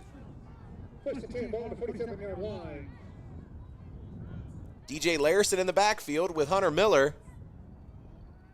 Miller with the handoff to Larison. Larison trying to find a running lane, bounces to his left, takes off, has a lane, gets a good block as he finds a way up the sideline, and he's eventually ran out of bounds there by number 3, Dale Hathaway, but not after picking up a huge gain of yards for a 1st down. Covington Heist.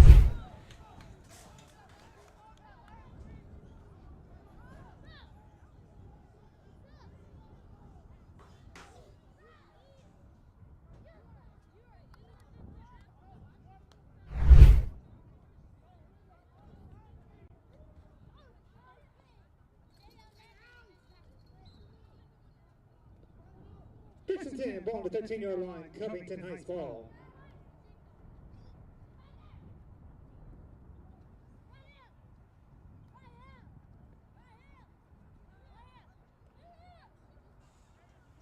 So Austin Powers, yeah, baby. He's back in the game in the backfield with Amatrice Hall and Hunter Miller. Both guys split out. Miller finding Powers. Powers with the catch. He steps out of bounds, bringing up a 2nd, 4.5, 5.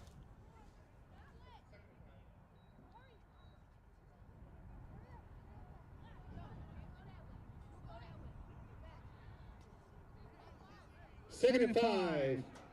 Ball on the 8-yard line.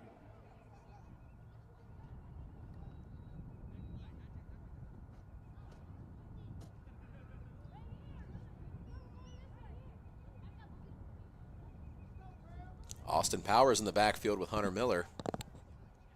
Miller, hand off to Powers. Powers finds a way to run up the middle, but he is wrapped up there by number 17, Curtis Tobin, on the tackle. I don't think he got much on that one. So that'll bring up 3rd and 1. The Heist are trying to knock on the door of a touchdown here. 5-yard line. But they're on the porch, I can tell you that. I know hindsight's 20/20, but I think if he would have kept running in his original running lane, I think we might have had a Covington Heist touchdown there. So it'll be 3rd down. Powers in the backfield. Miller sends a man in motion. Miller keeps it for himself, trying to make number 91 miss as he makes a man miss. Gets tackled by number 1, Rashawn Washington, but not before he falls back first into the end zone for a Covington Heist touchdown. Once again, that is your quarterback, number 12, Hunter Miller.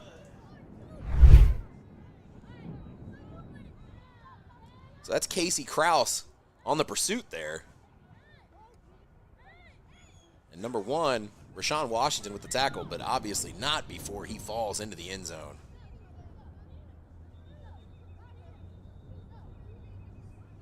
That is his second rushing touchdown of the day.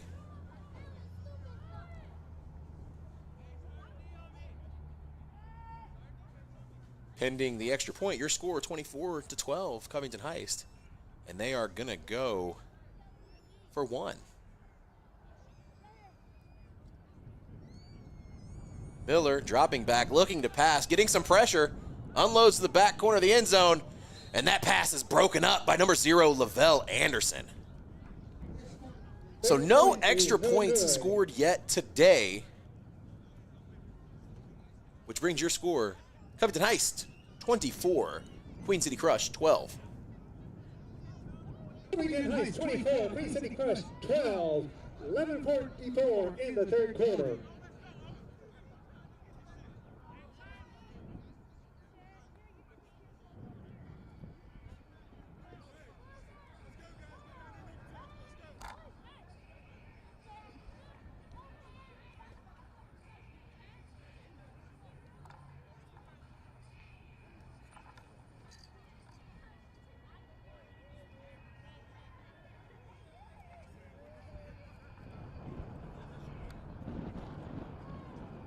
Back deep to return, number 13, Mike Bell for the crush. And number 3, Maurice Lovett on the 3-on-1. Throw is off. Mike Bell with the catch. Takes off. Bounces to his right, trying to make one man miss as he gets wrapped up from behind. That is number 18, Andrew Ruffin on the tackle. But that is going to be a 1st and 10 crush on the 44-yard line. Bill with the carry. So the Crush desperately looking to put some points on the board here to close this gap that has just opened up here to start the second half. Let's see what they do. Do you think they will go for more trickery, or do you think they're going to keep it straight up? Go ahead and give us some, if you're listening on YouTube, drop some comments in there. Let us know what you think.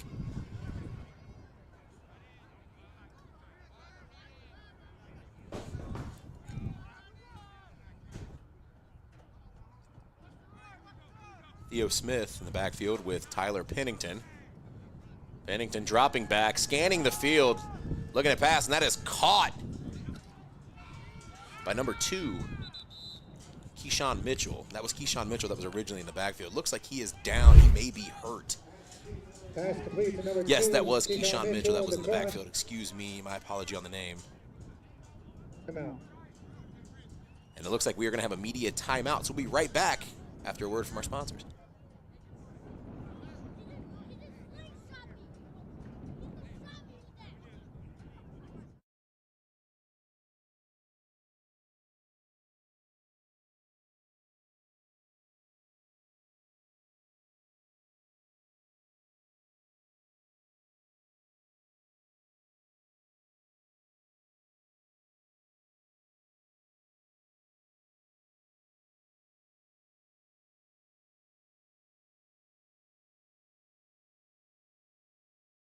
Experience the thrill of the road like never before. At 7th Gear Exotics, you're not just renting a car, you're stepping into a world of luxury with a wide range of exotic cars to choose from, and each one meticulously maintained. We're ready to deliver an unforgettable experience, whether it's a special occasion or just because you want to feel the sheer power of a roaring bull V10 under your control. We're here to make it reality, so why wait? Book your dream car today with 7th Gear Exotics.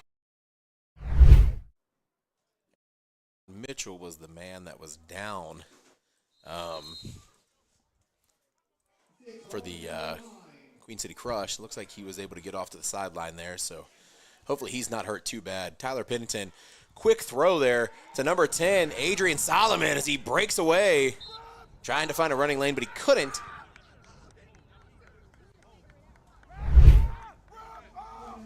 Solomon with the carry. That was a quick throw. Adrian Solomon was able to sneak out there, but he's tackled by DJ Larson out of bounds, saving what could have been a huge touchdown there if he was able to break off of that one. Bring up 1st and 10. Walriven in the backfield with Pennington.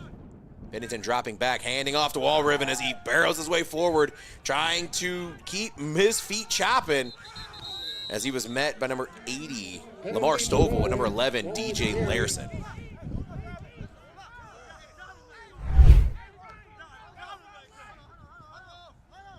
If there's one thing about Ryan Walriven, he's not going to try to bounce around and dance in that backfield. He's just going to flat run straight forward, and he's going to make you tackle him. So that'll bring up 2nd and 6. Walriven still in the backfield with Tyler Pennington. Keep an eye at the top of your screen there for number 13, Mike Bell. Pennington dropping back, scanning the field, looking for a man downfield. That pass was caught by number 8, Theo Smith. That'll bring up another 1st down for the Queen City Crush. So the Queen City Crush moving the ball here on this drive. They are looking to score here and close that gap that the Covington Heist have widened here in the 3rd quarter.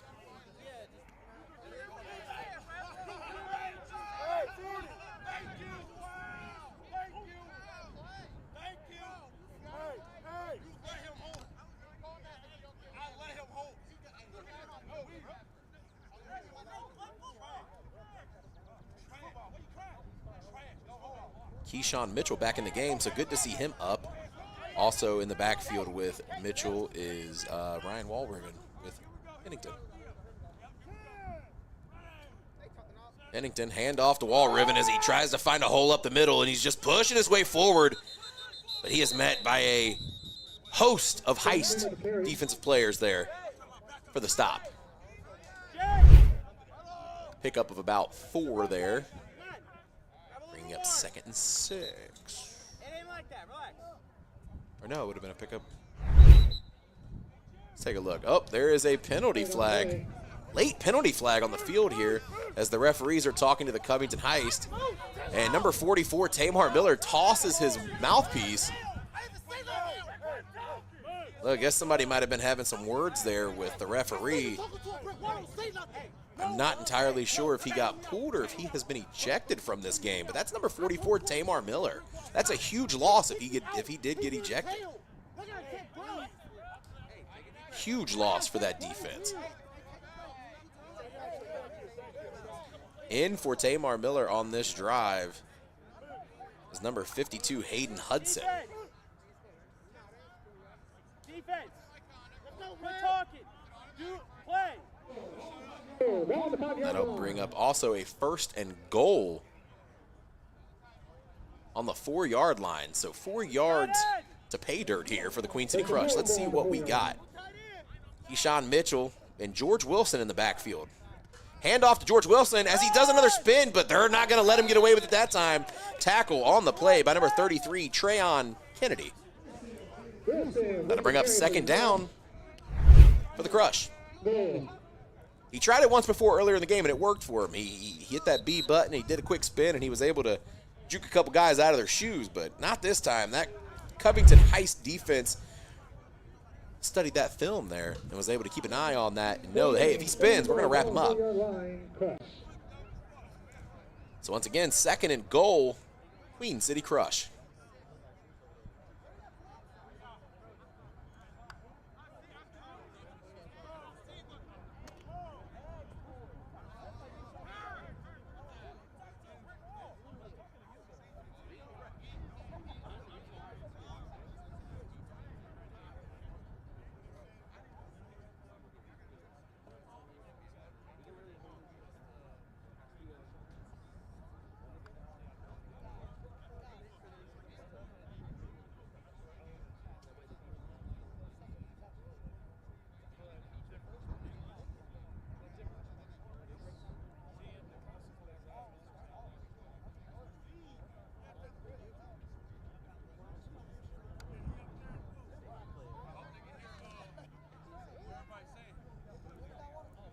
And that'll be Keyshawn Mitchell and George Wilson in the backfield with Pennington once again here on this 2nd and goal try. Fake the handoff. And Pennington trying to fight his way forward. As he does, he breaks out of 3 men. But it looks like they blew him short because he stopped moving his feet. Let's take a look here. Fake the handoff to Mitchell. He's wrapped up there by number 33, Trayon Kennedy. And DJ Larson trying to fight to pull that ball out. It looks like because he stopped moving his feet there, they're going to go ahead and mark him down.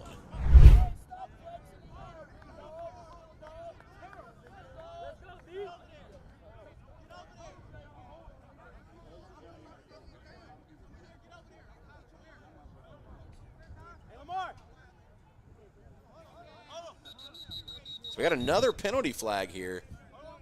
Another penalty flag on the play, on the previous play. A lot of jawing going on down there. That was, I think this one's on the Queen City Crush. Saw some waving by the Heist.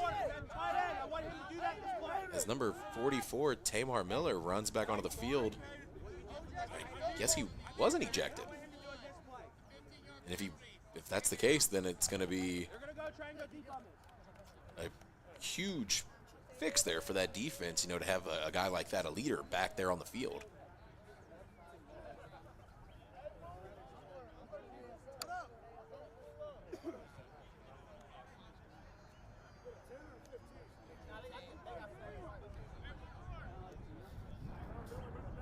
Hey, wait, does that stack on top of the extra the holding penalty? Then it should be back there. Should it be back farther? Should it be 25 yards?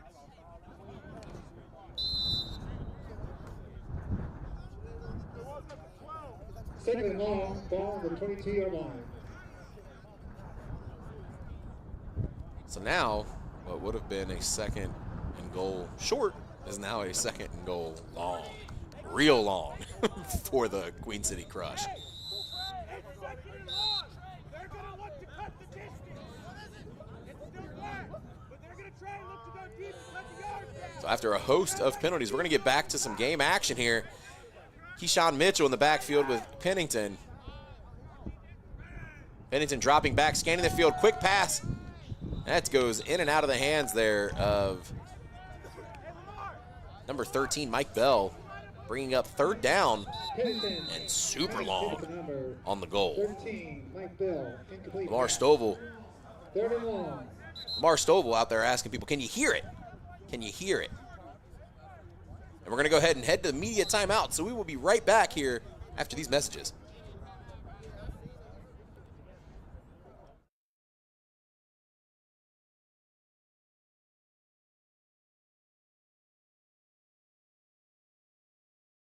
Experience the thrill of the road like never before. At 7th Gear Exotics, you're not just renting a car, you're stepping into a world of luxury with a wide range of exotic cars to choose from, and each one meticulously maintained. We're ready to deliver an unforgettable experience, whether it's a special occasion or just because you want to feel the sheer power of a roaring Bull V10 under your control. We're here to make it reality, so why wait? Book your dream car today with 7th Gear Exotics.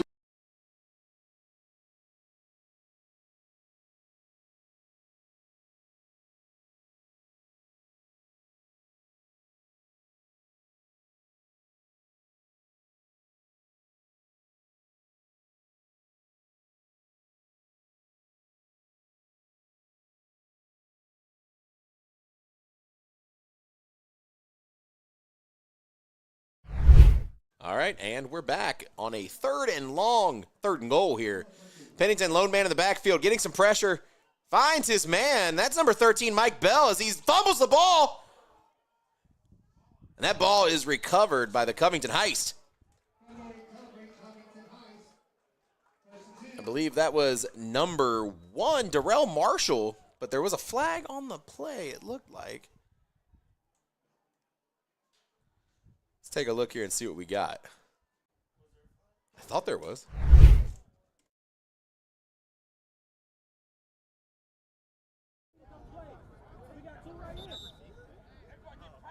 10, ball on the 15-yard line, Covington Heist. Never mind, no flag. So it'll be a Covington Heist ball after the fumble.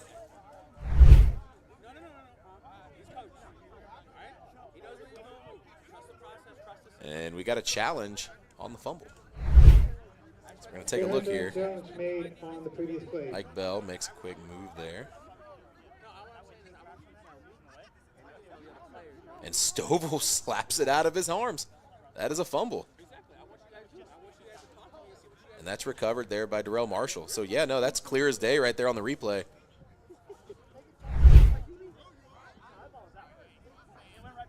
Per the refs, ruling on the field stands. It's a fumble. So the fumble was called by number 80, Lamar Stovall, and picked up by number 1, Darrell Marshall.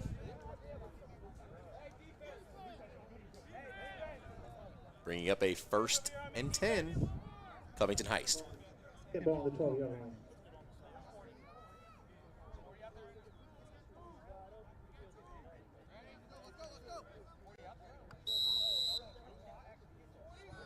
So Hunter Miller with DJ Larson in the backfield. Larson takes the handoff, goes up the right side, finds a breakaway room there.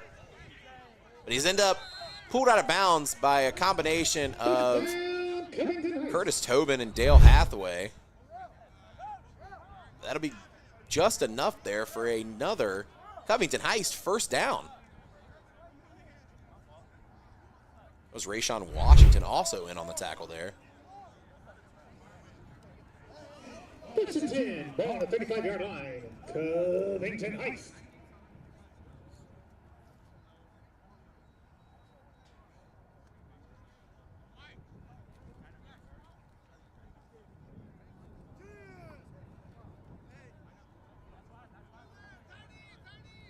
Hunter Miller, lone man in the backfield for the Heist on this 1st down attempt. Dropping back, getting some pressure, feels it, rolls to his right.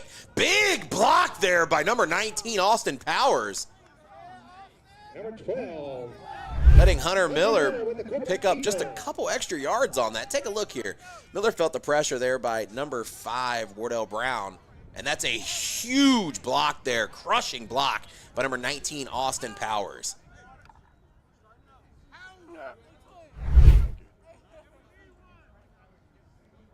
Second and 2. It'll be 2nd and 2 48-yard for the Covington Heist. 43-yard line.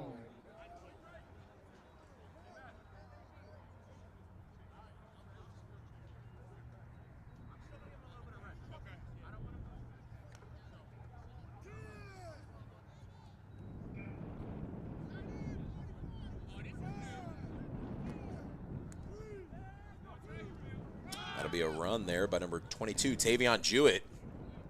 Barrels his way forward. Pickup of about 7. That'll be a 1st and 10. Once again, Covington Heist. 1st and 10.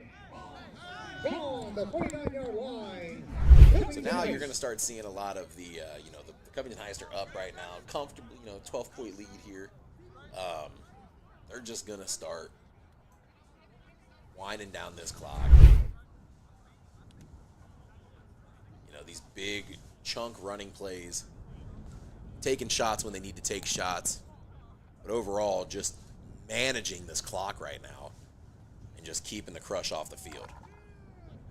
And in a game like this, that's not a bad tactic to have, especially because the crush could easily try to come back if they get the ball too many times. Hunter Miller almost getting sacked, ends up throwing the ball downfield, and it's caught by Austin Powers, and he's dragged down. That's number 17. Curtis Tobin. Miller passed to number 19, Powers. And he was tight roping that sideline. Almost stepped out of bounds. I don't know if there was much green in between his cleats and the white out of bounds line. Ball on the 38-yard line. Covington Heist.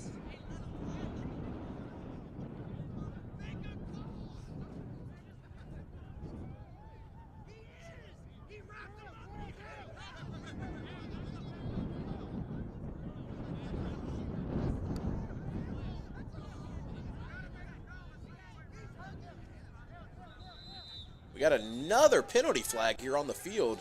What is going on? Penalty flag on the field.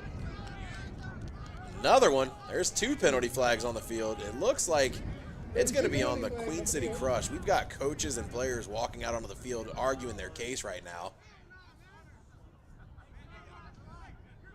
We've got players holding back their coach, and there is another penalty flag.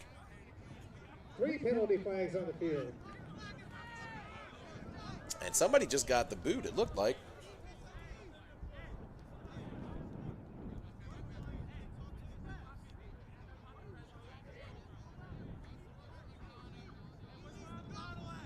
And it looks like that's Rayshawn Bird just got the boot. He has been ejected from this game. Rayshawn Bird has just been ejected from the game. And that's a first on my time here covering these A7FL games to see a coach get ejected. But we're going to go ahead and take a media timeout here while we get things sorted out. We'll be right back after this short break.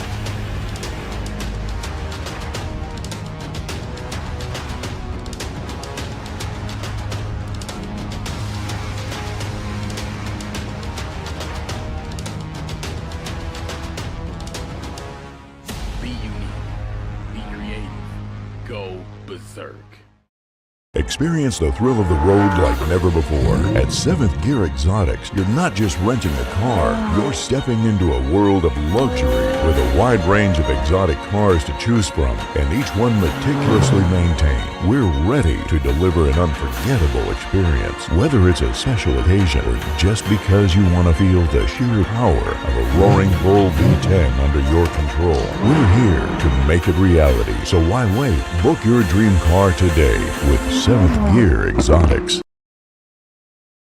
And we are back after a rowdy couple of minutes there, just trying to figure out what's going on here.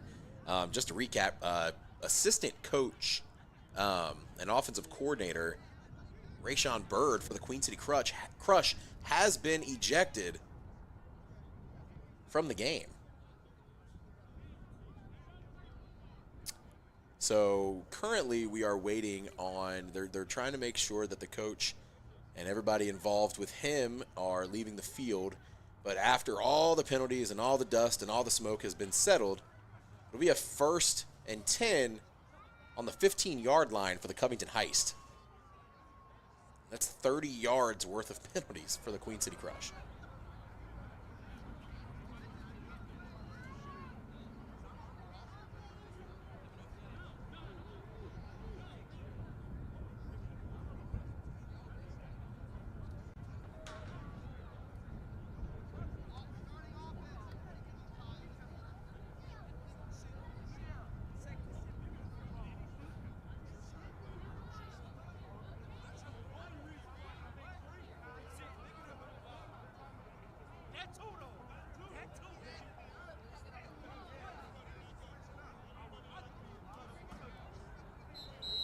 All right, and we got the whistle here, so we're going to go ahead and get game started.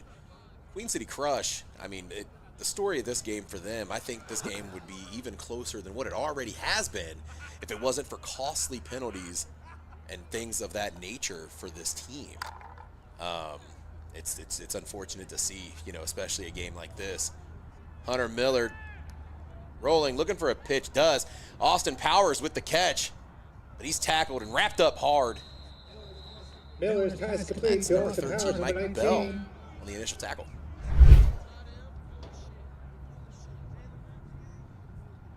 Austin Powers almost dropping that pass there.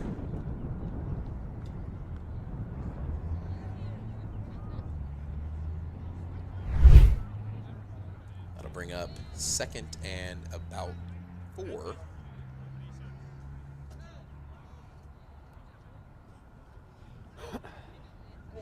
And 4, ball on the 9-yard line.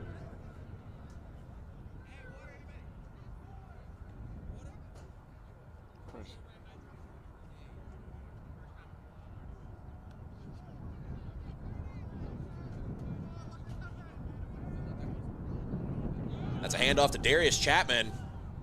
Chapman high stepping, trying to find his way into the end zone as he does. And that'll be a touchdown. Covington Heist. What do we got here? Has he got something going on underneath the field goal post there? What are we looking at? As he hits him with the Stone Cold Steve Austin. Ladies and gentlemen, it's WrestleMania weekend as he crushes together 2 cans of that Chapman Weiser. You feel what I'm saying? And that's a touchdown. Covington Heist. This is insane, guys.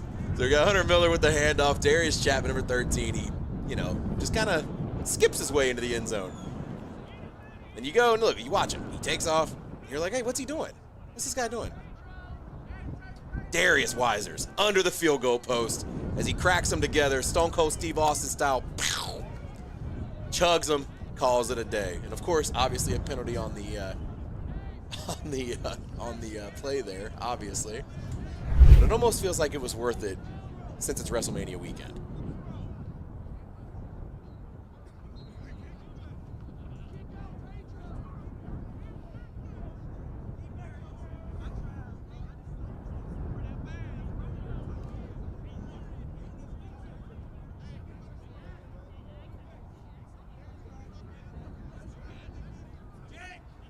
All right, then we're gonna go ahead and Hunter Miller evading pressure, tries to dump one off.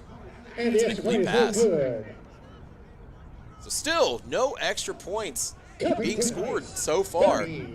That'll bring your score, Covington Heist 30, Queen City Crush 12.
Wait till he throws the ball, gentlemen. Maurice Lovett for the Covington Heist to throw off on this 3-on-1. Back deep to return is number 13, Mike Bell. Right out of his hands, takes a lofty bounce. Now he's got to try to find some room to run. But he's wrapped up, thrown down by number 23, Travis Small. That'll be a Covington Heist 1st and 10 Mike Bell with the carry on the 30-yard line. 1st and 10. Ball on the 30-yard line.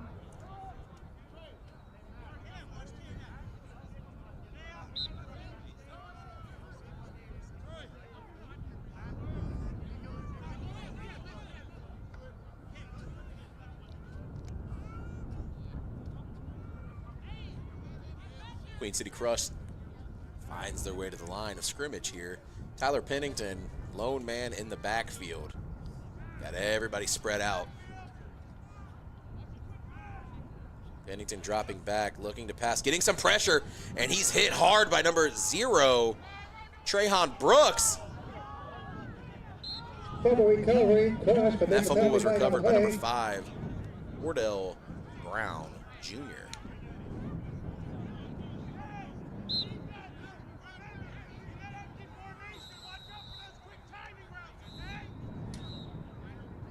And that'll take us to the end of the third quarter. Your score, Covington Heist 30, Queen City Crush 12. We'll be right back after a word from these sponsors.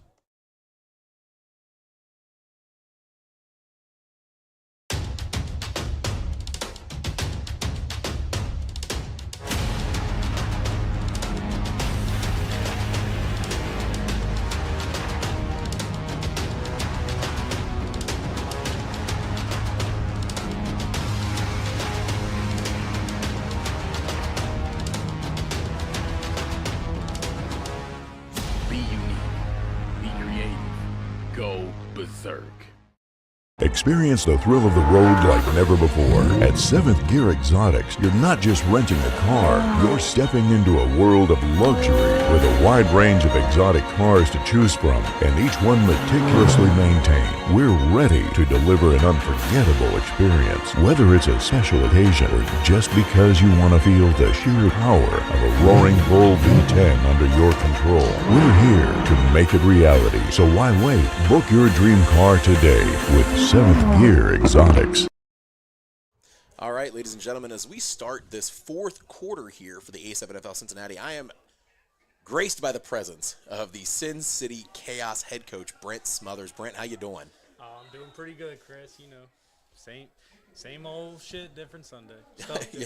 Yeah, same old stuff, different Sunday, man. That's how it goes. Taking in some fantastic games here for the A7FL, man. What do you think about this game so far? Is it as competitive as you thought it was going to be? Yeah, actually, I mean, to be real, I think the Crush are playing a lot better than I was expecting, and that's, you know, nothing towards my guy Dale Hathaway, but I thought it was going to be different. But it's definitely showing me what I have to look forward to in the next couple weeks. Yeah, and I for sure agree with that. I think the Heist were coming into this game thinking they were gonna pretty well steamroll the Queen City Crush. You know, just seeing things on social media, man. But I think the Crush, I think their mindset today was we're gonna keep this one close. If not, we're gonna if we keep it close enough, we could probably try to pull this one off. Yeah. Unfortunately, you know the story of the game so far, man, has been costly penalties. Just dumb mistakes, things like that. You know. You guys don't necessarily have a lot of that over there for the Sin City Chaos. You know, what kind of stuff do you preach to your players to try to keep them kind of level-headed throughout the game and keep them from getting these kind of dumb mistake penalties that, we've been seeing today? And not to sound like that guy too much, but how I see it and what I tell them is, we're the division champs. All eyes are on us. So if people are going to intentionally try to rile us up, intentionally try to, get that chump yardage, and what I kind of tell the guys is, listen, like, we got to keep a level head, because at the end of the day, our goals and our focus is bigger than where we're at now, and that's just kind of how we're feeling. And I can't really say too much because we haven't played the rivals yet, but once we get to the rivals, we're gonna kind of see how level headed we truly are. So that you bring up a good point about playing the rivals. You guys haven't played any of the Cincinnati teams yet. You guys started the season last week the week one with you guys played the Crush. Yeah. That is on me. That's on me. I got 100 different games going on in my brain right now. That is my apologies. So, obviously, I think the Crush, looking at that game last week, I feel like they kind of came out flat. I just think it was and I chalk up a lot of that stuff to kind of first week jitters. Obviously, they're playing a lot better this week.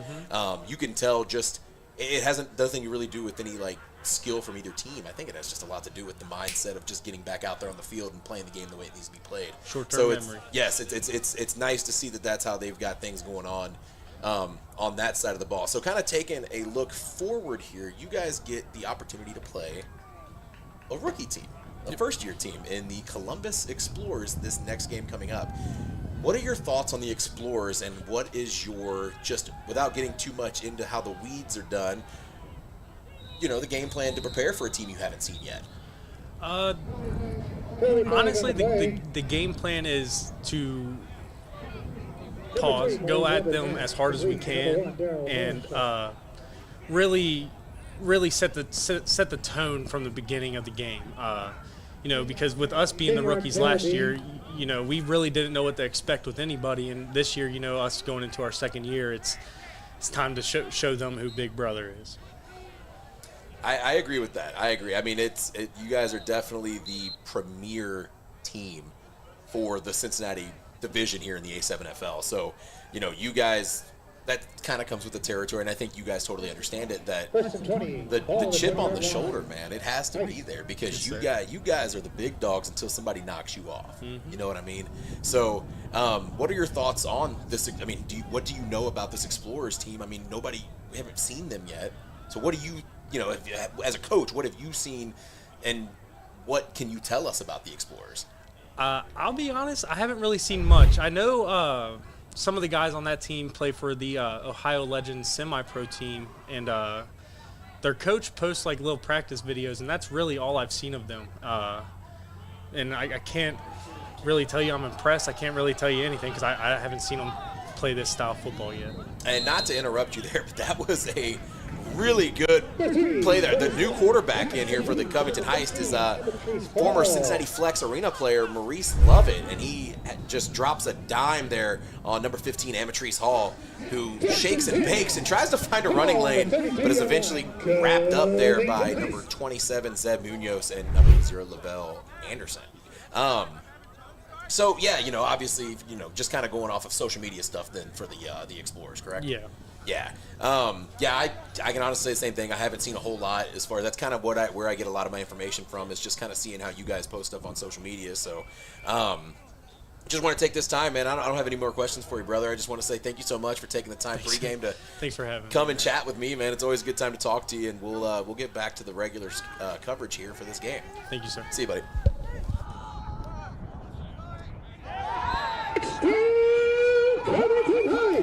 And ladies and gentlemen, that is a touchdown for number 12, Hunter Miller, his third of the day. But let's take a look. Number 3, Maurice Lovett, to the other quarterback. Number 12, Hunter Miller. And I'm going to be honest with you. I was told by Heist offensive coordinator Skylar Hurd that not only does Hunter Miller play quarterback, but Hunter Miller is a dog on the outside at wide receiver. So that doesn't shock me. It's nice to see a two-position player actually get some shine here at both positions. So not only can the guy throw the ball, not only can he run the ball, but he can catch the ball too for touchdowns. So that will bring your score to 36, Covington Heist, 12, Queen City Crush, pending the extra point.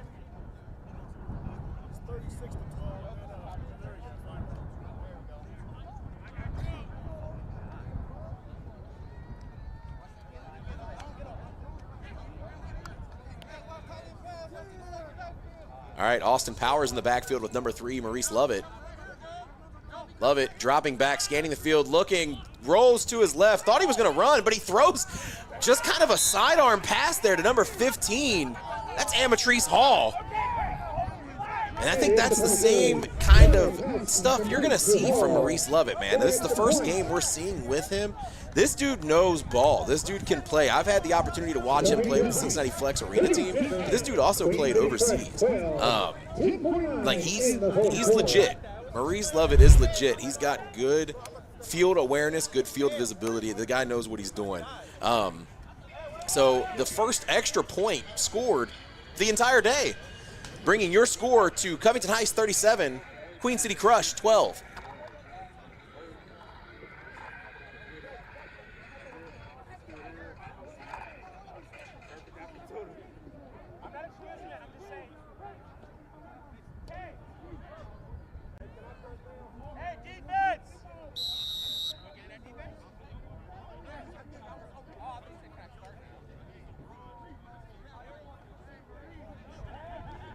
And back deep to return, number 13, Mike Bell, but he doesn't get an opportunity to as the ball floats out of bounds.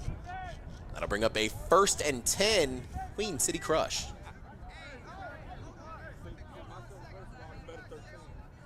First and 10, Queen City Crush.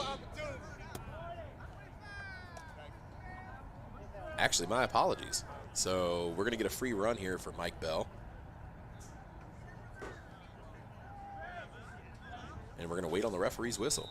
Referee goes. Mike Bell taking off up the middle. Picks a side, goes up the right side, makes one man almost miss, but he's wrapped up by all 3. Feet stop. That means that the play is dead. So that'll bring up a 1st and 10. Queen City Crush at good field position here on the 45-yard line. Let's see if they can make something happen. On the 45-yard line, Queen City Crush.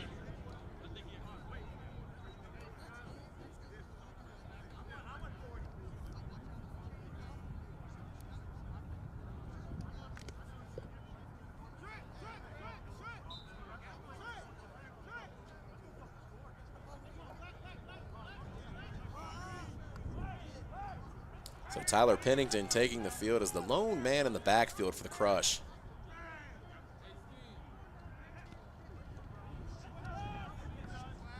That pass is caught by number 5, Wardell Brown Jr. Pennington, pass complete to number 5, Wardell Brown Jr. Maybe only a gain of about 2 or 3 there.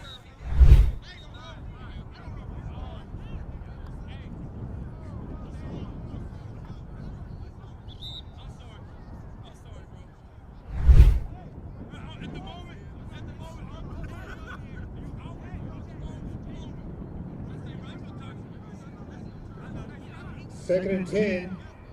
Ball on 45-yard line.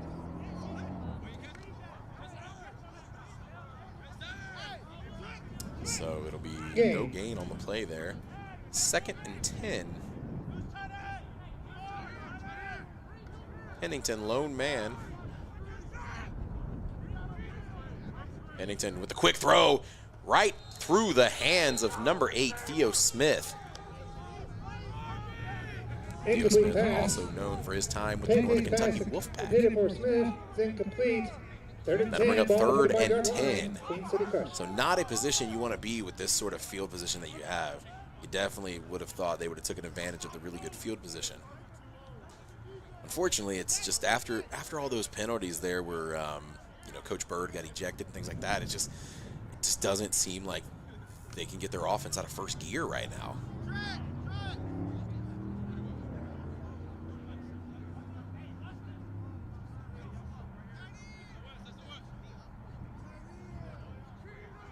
Pennington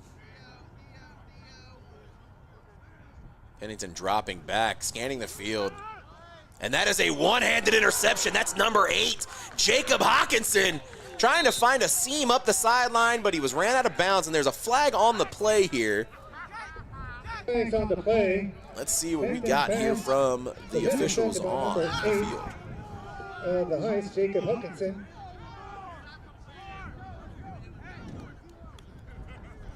And there are some folks arguing down out there, so maybe that might be what the penalty was on, but let's see.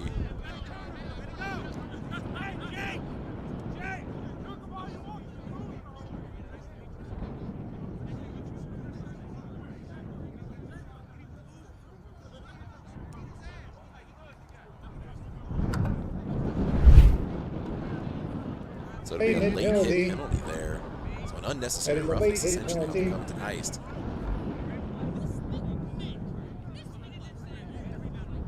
That is nulling and voiding the one-handed interception there by number 8, Jacob Hawkinson. Tremendous effort, however, by number 8. Way to just pick off the route there. You can see right there, number 80, Lamar Stovall, excuse me, with the blind side block late hit there. So even though we're no pads, we're still worried about player safety, ladies and gentlemen. So it'll bring up first down. Ball on the 35-yard line. Covington heist. Maurice Lovett looking to pass, throws, unloads downfield. And he overthrew number 15, Amatrice Hall. Amatrice Hall feels like he should have gotten a penalty on that one. Felt like he was being grabbed a little bit, but referees keep laundering the pockets on that one. And we're going to go ahead and hit a media timeout, and we'll be right back after a word from these sponsors. Media timeout.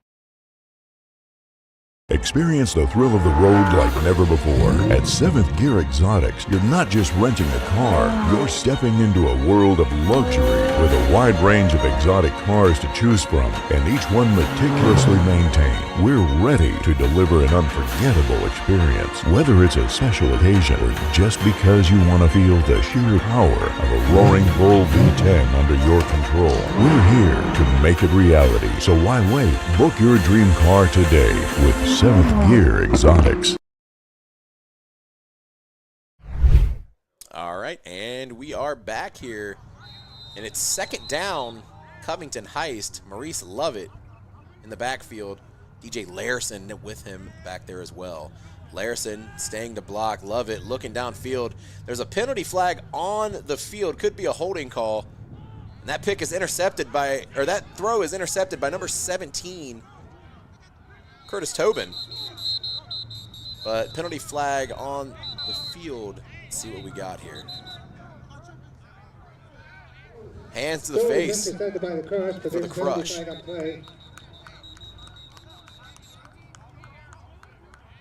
So the interception, null and void there, I believe. Hands to the face on the defense. Yep, just to clarify that. Let's see what we got. Looks like that was on Rashawn Washington. Yeah, the penalty flag was thrown before. So yeah, Rashawn Washington with another penalty there. We'll go ahead and keep on trucking as we move these sticks forward here. 6:34 left in the game here. 37 Covington Heist, 12 Queen City Crush. That's a 1st and 10 for the Heist. Maurice Lovett and DJ Larson in the backfield for the Heist.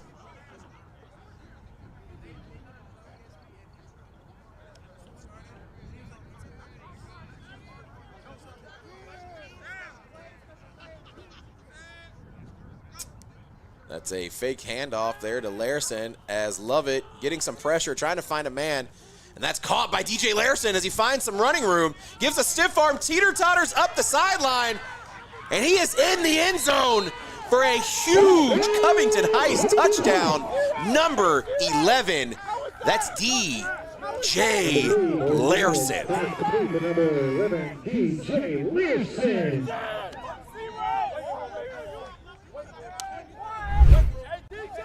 Hey, man, you can't just come off the couch.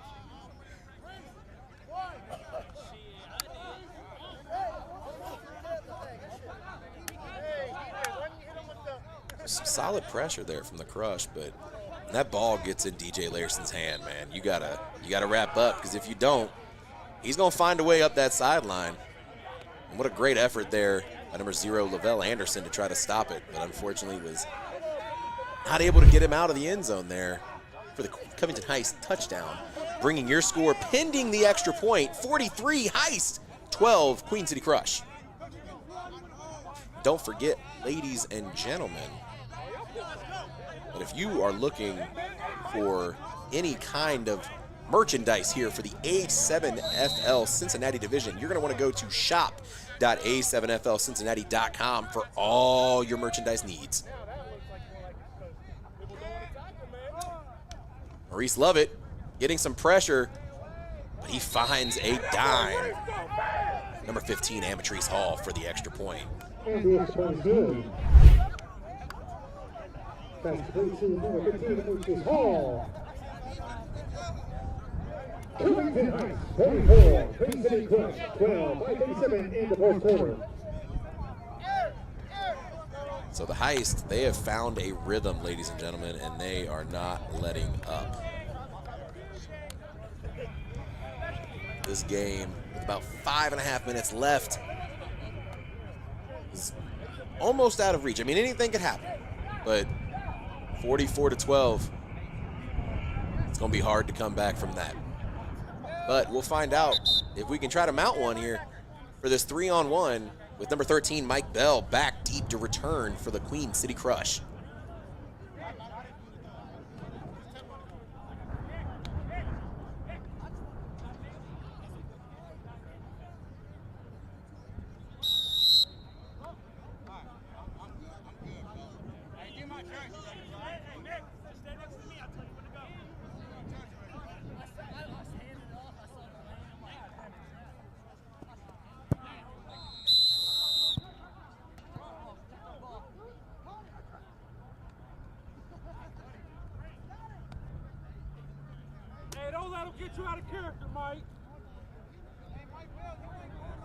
We got a 26 for you next year. Matter of fact, ask for the release now.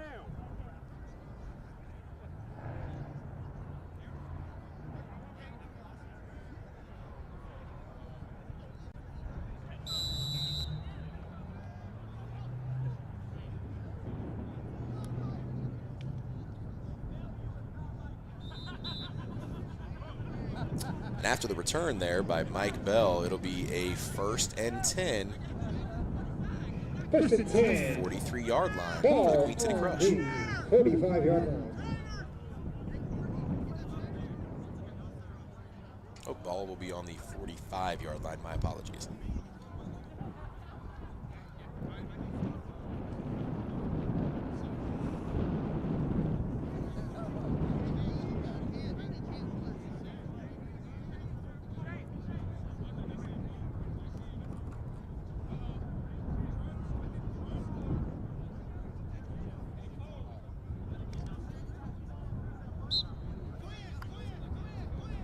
All right, 1st down. And that's Keyshawn Mitchell in the backfield there. Pennington pitches back to Mitchell. Mitchell trying to find a running lane, trying to shake and bake there, but he is wrapped up and dragged down by number 0. That's Trayon Brooks. Number 11, handoff to number 2 of the Crush. Also in on the tackle there was number 80, Lamar Stovall. That'll bring up 2nd down, gain of 1. So 2nd and 9.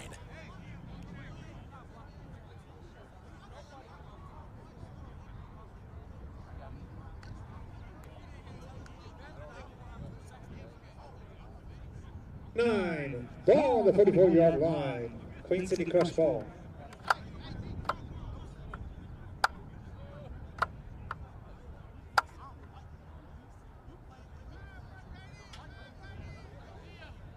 Mitchell in the backfield. Pennington, pitch to Mitchell. Mitchell trying to make a man miss, but he's grabbed by number 0, Trayon Brooks. But he tries to find another running lane. Did for a second.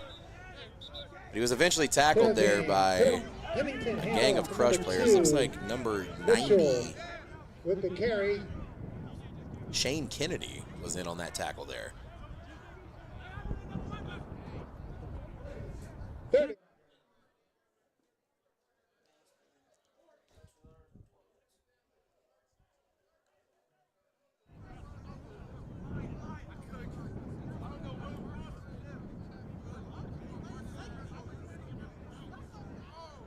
Ball on the 45-yard line. Crush. My apologies. Shane Kennedy played for the Heist last year, so that's what threw me off. Anyway, be a 3rd down, but they don't get the snap off fast enough. And that'll bring us to the 2-minute warning here in the 4th quarter of this game. Your score, Covington Heist 44, Queen City Crush 12.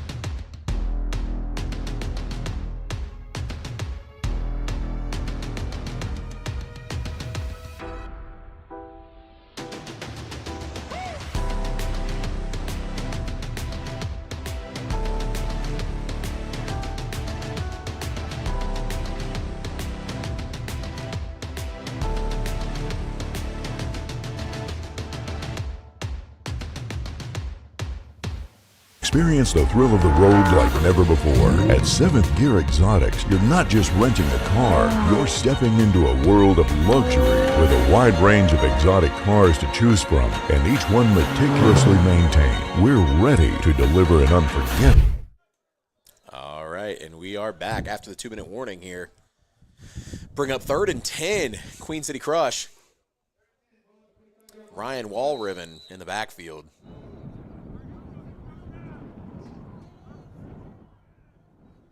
That's a handoff, fake the handoff to Ryan Walriven. He passes downfield, And that pass was almost intercepted there again by number 8, Jacob Hawkinson, who lost a shoe that went flying about 40 yards in the air as he came down with it. That'll bring up 3rd and 10. Crush.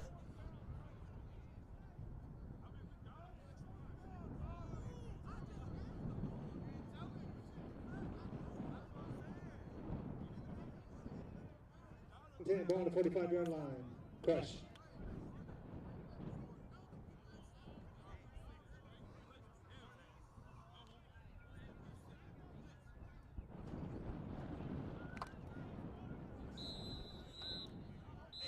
My apologies, that'll bring up 4th and 10. But we got a timeout Crush on the field. So we'll be right back right after this timeout.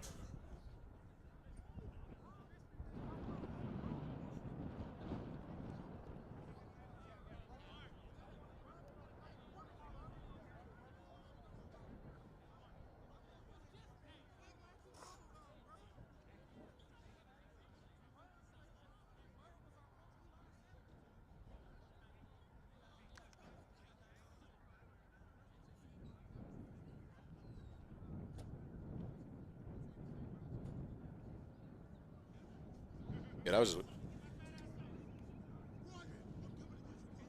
Wall Riven in the backfield there with Pennington on this 4th down attempt. Pennington rolling to his right, looking downfield as he unloads one, and that catch is caught. That pass is caught, ladies and gentlemen. That is number 0, Lavelle Anderson, putting some more points on the board there for the Queen City Crush as he hits the gritty. Shout out to Cincinnati Bengal Jamar Chase. What a beautiful pass there. And he just gets separation there on number 8, Jacob Hawkinson, and just takes one into the end zone. So pending the extra point, ladies and gentlemen, it's 44, Covington Heist, 18, Queen City Crush.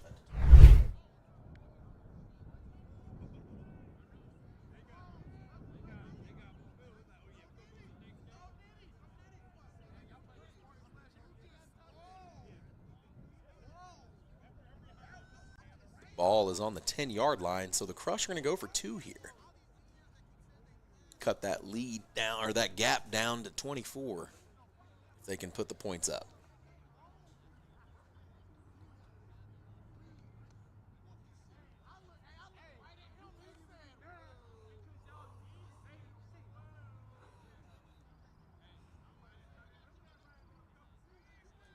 Pennington with an empty backfield.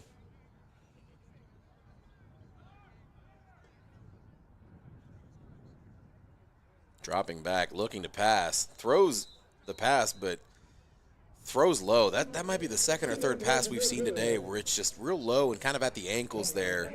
That pass was intended for number 10, Adrian Solomon. Extra point, no good. So your score here with a minute left, just about, here in the game. Covington Heist 44, Queen City Crush 18.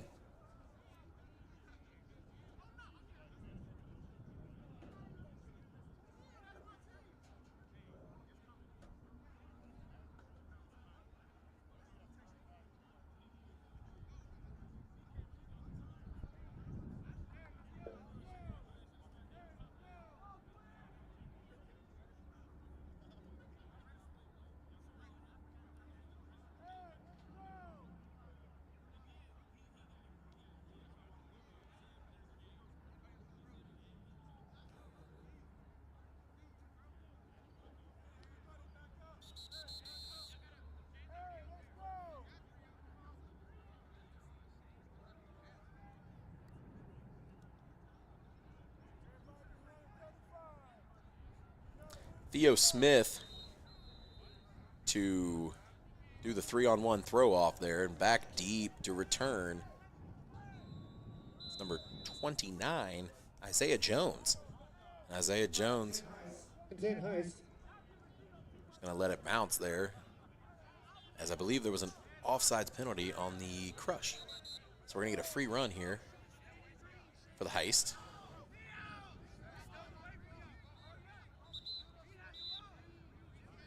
Or they might go ahead and do a re-kick. Are they going to do a yep, they are going to do the re-throw here. So No free run. Disregard my last message there.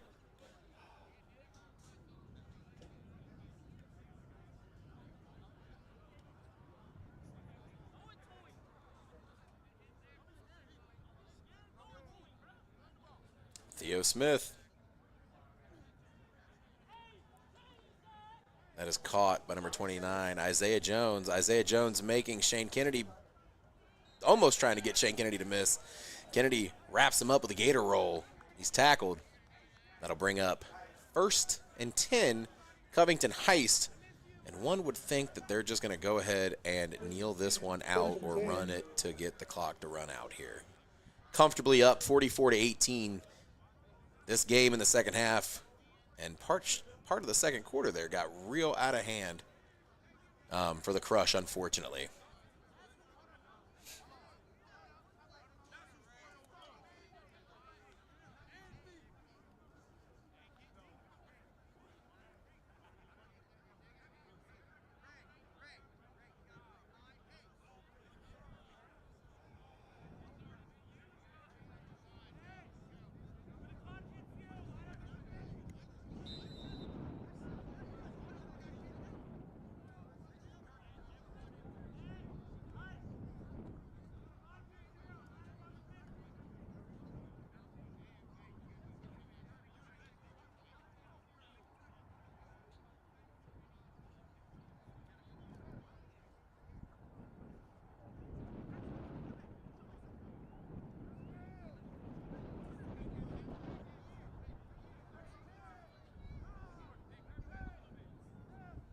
All right.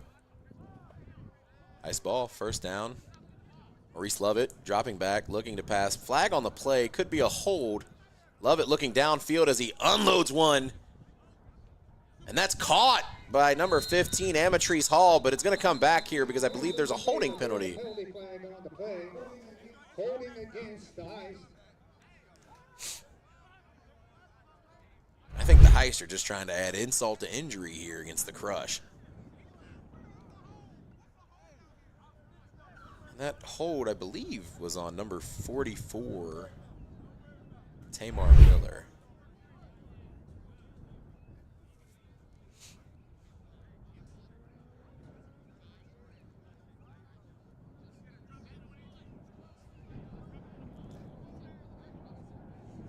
First and 10. Ball on the 30-yard line. Heist.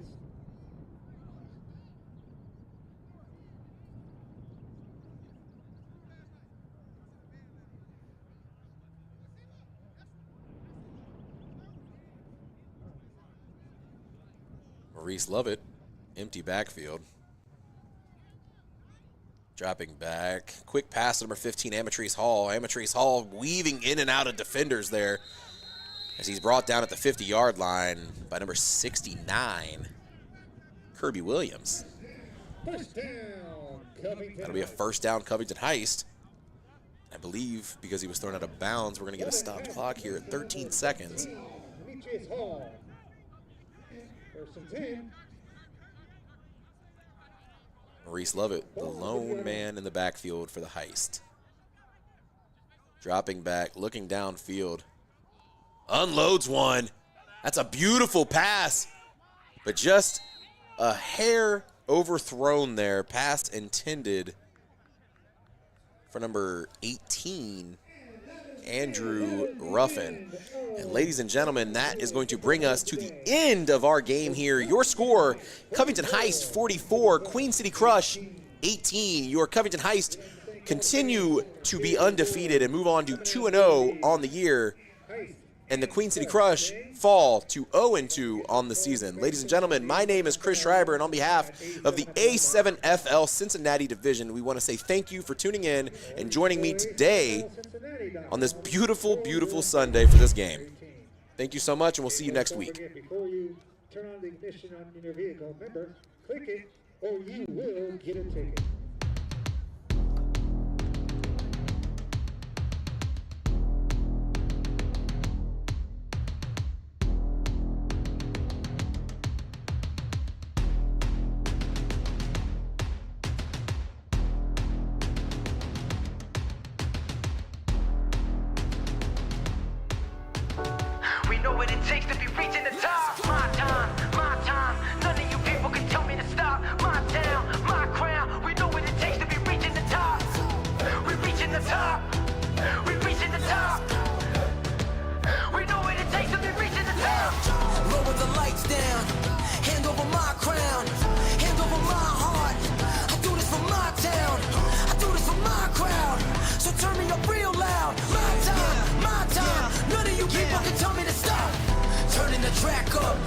I'm never gonna back down.